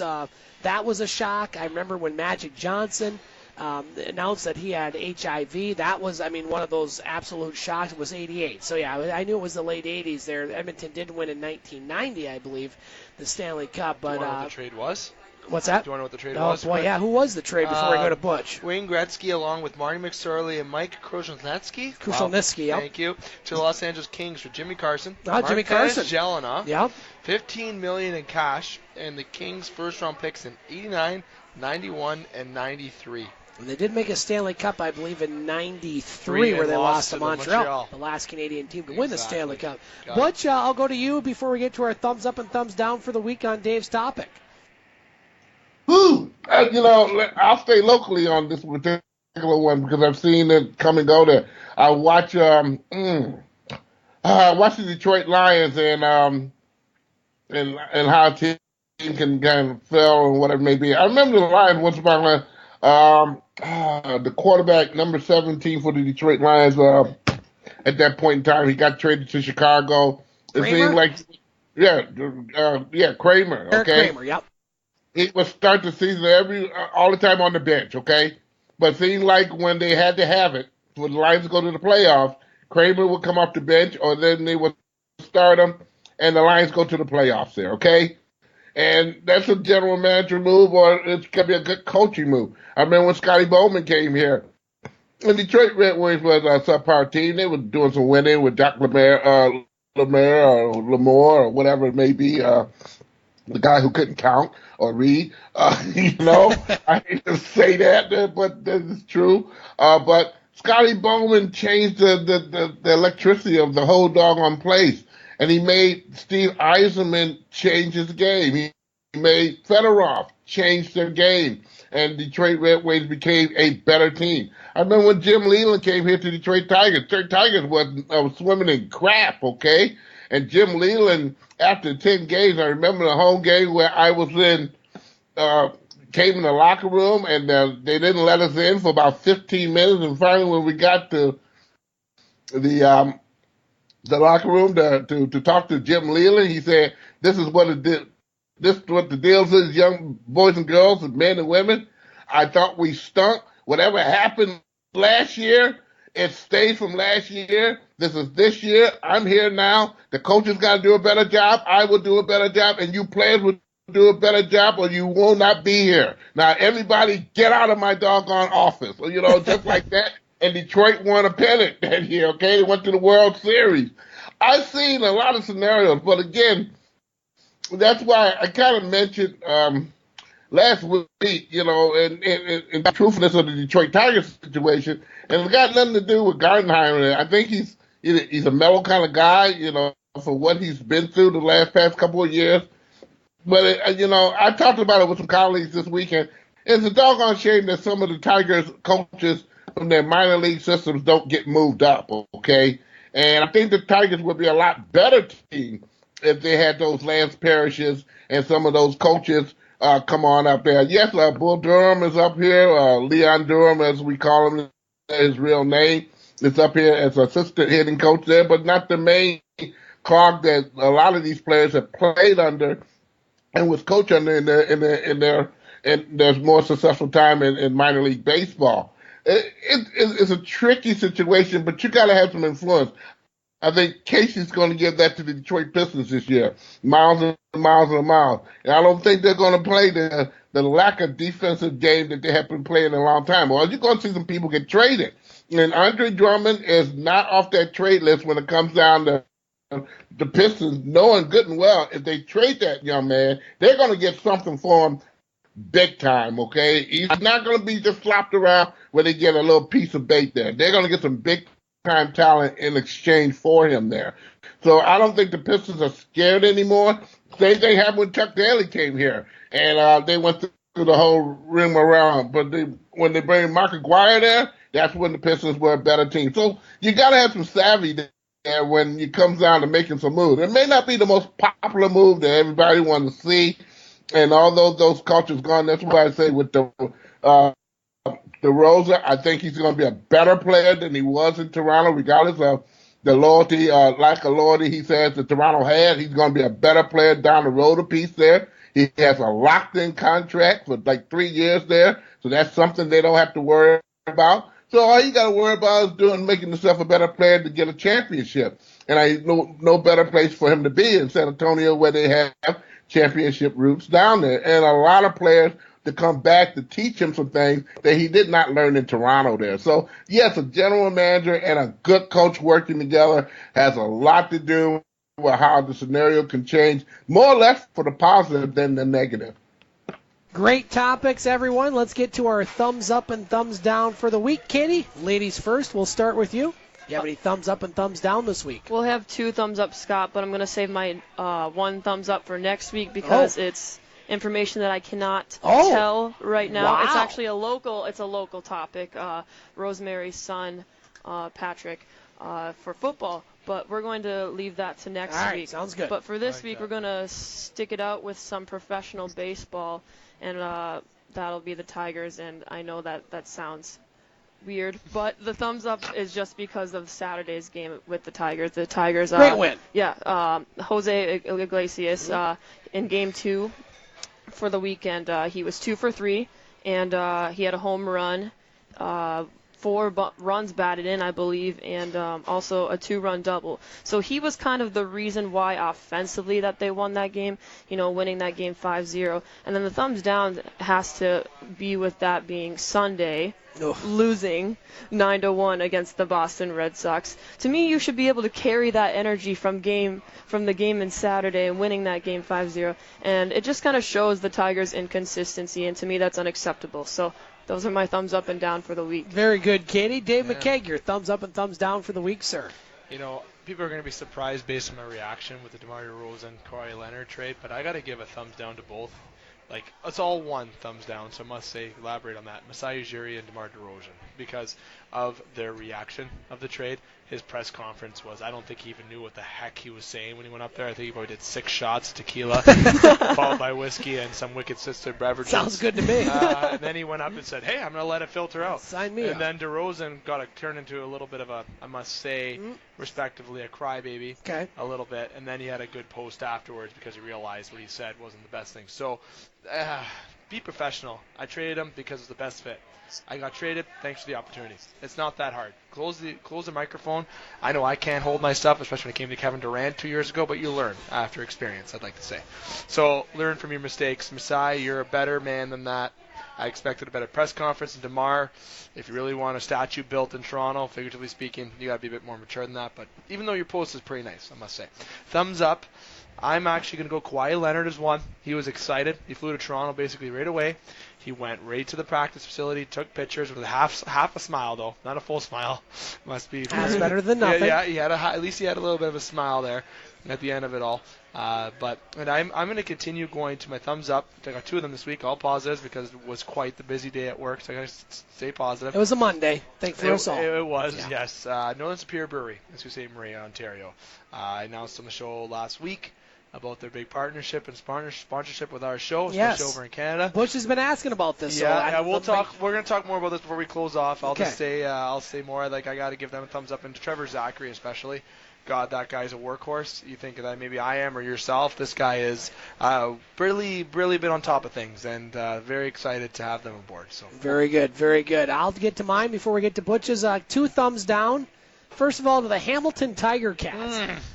You trade. Can't believe we didn't talk about. Sorry, yeah. We talked a little bit, but you trade Johnny Manziel. You don't even give him a chance. He didn't even get it down in. You see their value that they got for him. Williams is a good trade. He did. They got good trade value. Thumbs down. You got to give Johnny Ballgame a chance, and hopefully the Alouettes will. Thumbs down to, well, I don't know who to give a thumbs down to, but thumbs down to the Man of the Match award yesterday.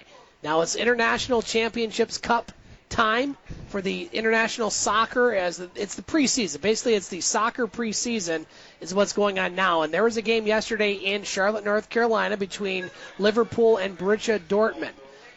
U.S. sensation Christian Pulisic, who plays for Dortmund. He's 19 years old. He scored a pair of goals in their 3-1 victory over Liverpool yesterday, and he did not get Man of the Match award. The reason being is because he is 19 years old, and the Man of the Match award was sponsored by Heineken. So in Canada, he could get the Man of the Match award, Dave, because 19 years old is the drinking age.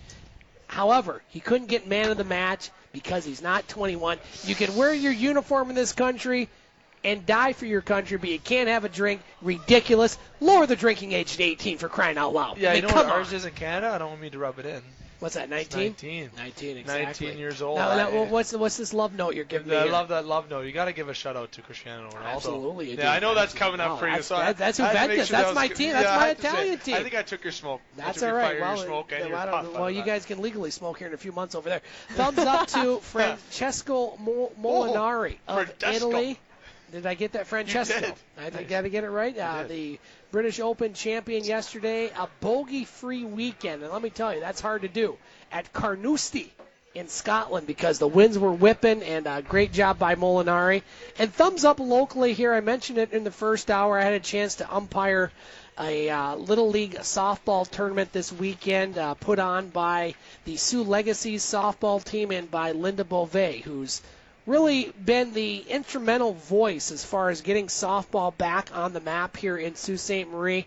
She does a great job with this tournament. This was my 6th tournament, actually, helping out, and I got to umpire 8 games, all 12 and under. And let me tell you, there were some talented players out there, and usually as an umpire 12 and under, you get a little nervous because maybe the catchers aren't that experienced, or you're going to maybe get hit by some foul balls, some pass balls.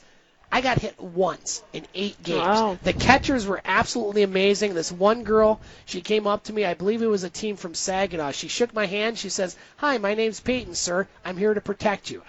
Things like that is why. That's adorable. It was absolutely adorable, and she definitely got some calls after saying that, by the way. But I love youth sports. Butch talks about it a lot. We talk about it a lot on this show.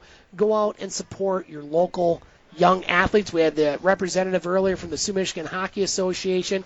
Get out and support youth sports because that is where it's at its purest form, and reasons why I love what I do as far as umpiring. It's great to be involved in something like that. So kudos to Linda and the entire organization that set up the tournament. Brought a lot of people into this town. They spent a lot of money over a couple nights here in businesses like the Wicked Sister and others. So kudos to that and local sports. Butch Davis, your thumbs up and thumbs down for the week, sir.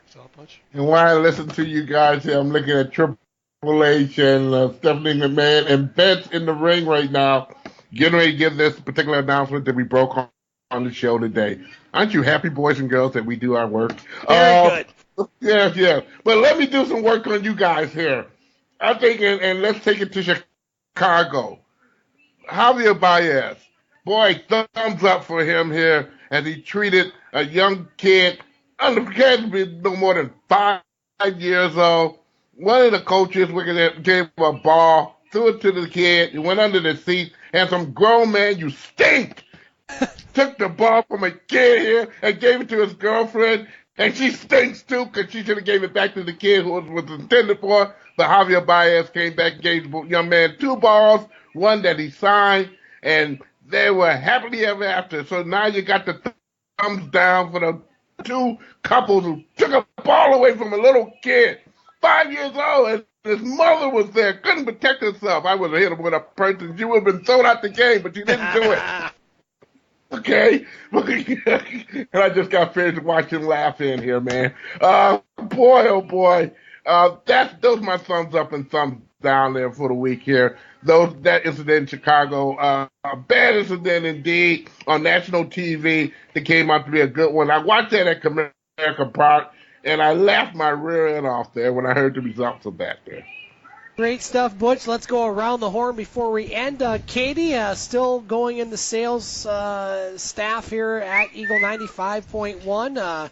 what's going on this week? You got any big things planned before you come back here next week? Big plans, Scott. Not necessarily just doing the same thing, doing cold calls, visits, going to business, introducing myself since I'm the new sales rep, just trying to get to know people and build some relationships. Absolutely. Well, Katie, thanks for joining us here at the Wicked Sister. We'll be back next Monday, which will be the last Monday in July. Hopefully you can join us then as well. Oh, yeah. Thanks for having me, Scott. It is the last Dave McCaig, host of the Game Sports Show from several Sault, Ontario locations. What's in store this week for you, sir, as far as your shows over in Sault, Ontario and just in general? I like how you said it, just all the shows. It's busy. It's busy over in Sault, Ontario, both show-wise and work-wise, so it's good. So, show-wise, though, obviously, because nobody wants to hear how my boring life besides radio is going. So, obviously, next week, we got a pretty big week, actually.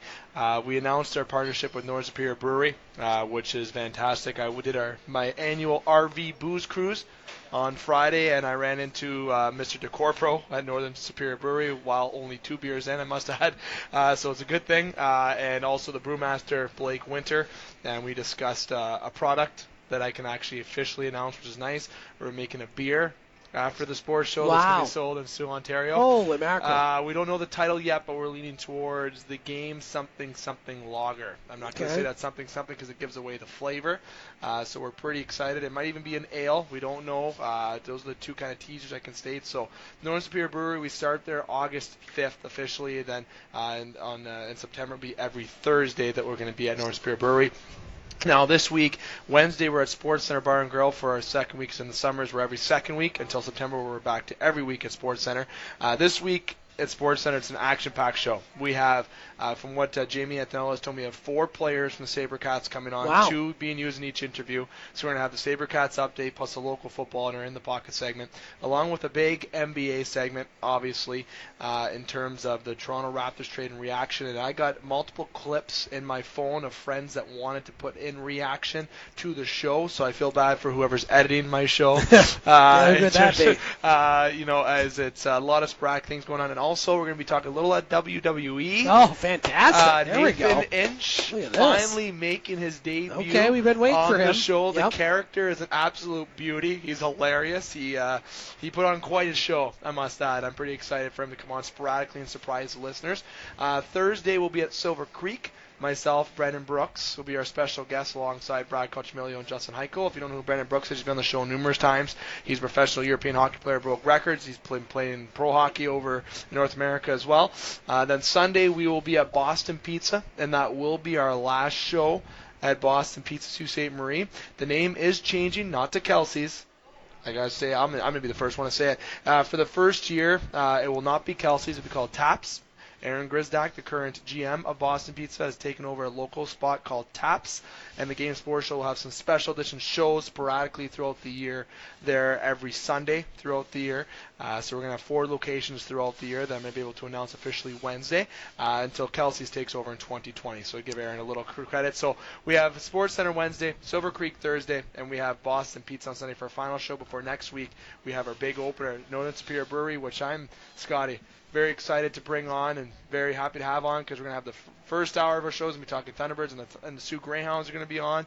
Jerry Linscombe's planning on coming to a show in a couple weeks, so officially announced that with the Hounds. So we're pretty excited with that, and then obviously a professional talk. So we'll have Northern Superior on for our Thursday show in September. That's definitely very exciting for the things that are happening with the Game Sports Show. I'm dizzy. And it's not just from the 2 loggers that I've had here, Dave. Great work over in Sault, Ontario. And again, you can find all shows in 2 places, thegamesportshow.com and thegamesportshow.podbean.com. Dave, thanks for coming over. We will talk to you next week here at the Wicked Sister. Absolutely. I will be here. Same time. I'll be Very here. good, very good. And Butch Davis from the Telegram News and Butch on Sports. Butch, I know you got a lot to do this week with the Detroit Lions training camp. You're going to be going to Michigan Stadium for that big International Championships Cup soccer match. Give us a sneak peek of what you got in store this week, sir. We will know tomorrow if Kane will be in town here. We'll know that tomorrow officially. There, they haven't said anything yet, but they promised tomorrow we'll know if Kane's going to be in town for Tottenham there. Very good. A lot of stuff here. I just announced again, the WWE will give the women their own pay-per-view.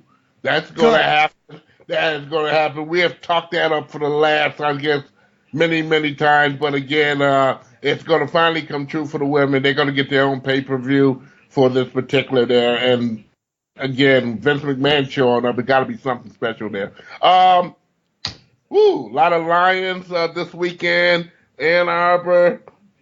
We'll get back in the groove with the Tigers and whatnot there. And again, it'll be pretty soon that we can get revved up for the Detroit Red Wings, doing some things, maybe making some moves, and also getting together with the lineup that's going to be up in Traverse City there.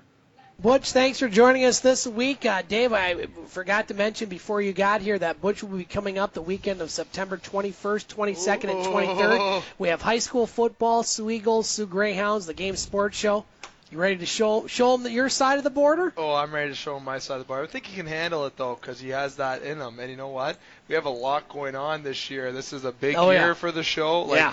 The game has to be on its game this year. Get you on your show that Sunday, too. We forgot to mention that earlier. Absolutely, that Sunday. And maybe we can do a pre-recording for that Thursday show at Superior. We can go in at any time and enjoy some beer courtesy of the Games beer. Sounds good, Butch? Yeah, well, you know it, boy. Like I said, we're going to paint the town. And I did mention that the segue from you, Dave, there, that the game has went leaps and bounds there. I think this is going to be our biggest year ever. And don't be surprised that we won't get picked up from somebody else to listen to the show a lot here. And we're going to be doing some expansion here. It's going to be big. I think we have come a long, long way, boys and girls here. And to know that right now, it will be more noted in many parts of Michigan, just as they know us in Sault Ste. Marie, Canada, and in Michigan there. We built a good team, gentlemen and lady, as Katie has joined the team. Final thoughts, Dave, before... the big thing was, it started off with us, and we joke about this on air, off air, or whatever all the time. I think Butch Davis really disliked me at first. It was tough love, I tell you, it's tough love. Now it's love. I love Butch to death. But can anyone say maybe serious satellite radio? Hey, you know what? Who knows what Dave McCaig has done in Sault, Ontario? Hey, you know what? We provide something that nobody else does. We provide local content from Sault, Ontario, the Eastern Upper Peninsula, the Metro Detroit area. We have 4 people on here with Katie now that have very different perspectives, that come from very different backgrounds, have different experience, and that's what makes the show work. It's not scripted. We have great guests that come in. We have great content from people that go to the games, like Butch that are in Detroit, like you in Sault, Ontario, like us here in Sault, Michigan. Nobody else does what we do, and that's why I think this show is on a great path, as Butch said, as you've said, Dave, is we provide something that nobody else does, because you can provide something that everybody does, and it's just another brick in the wall, so to speak, according to Pink Floyd. And that's why I think we've got something very good here. We're going to continue to do it. We'll be back on the radio here coming in September as far as that, and we're looking forward to it. So we got to wrap it up. Butch, thanks for joining us. We'll talk to you next Monday for another edition of the game, sir. Hey, you know what, Dave? Well, one thing we do better than anybody else, we help one another out here. You know what? We all grew from our little growing pains in the beginning of the show. And I like you anyway, man. You know, what the hell, man? It was just somebody to jump on. It's a lot of fun. Butch, Dave, and Katie, thank you for joining us tonight. We got to wrap it up here from the Wicked Sister, and we'll be back next Monday night, July 30th, for another edition of The Game here on thegamesportshow.com. thegamesportshow.podbean.com, and on Eagle 95.1.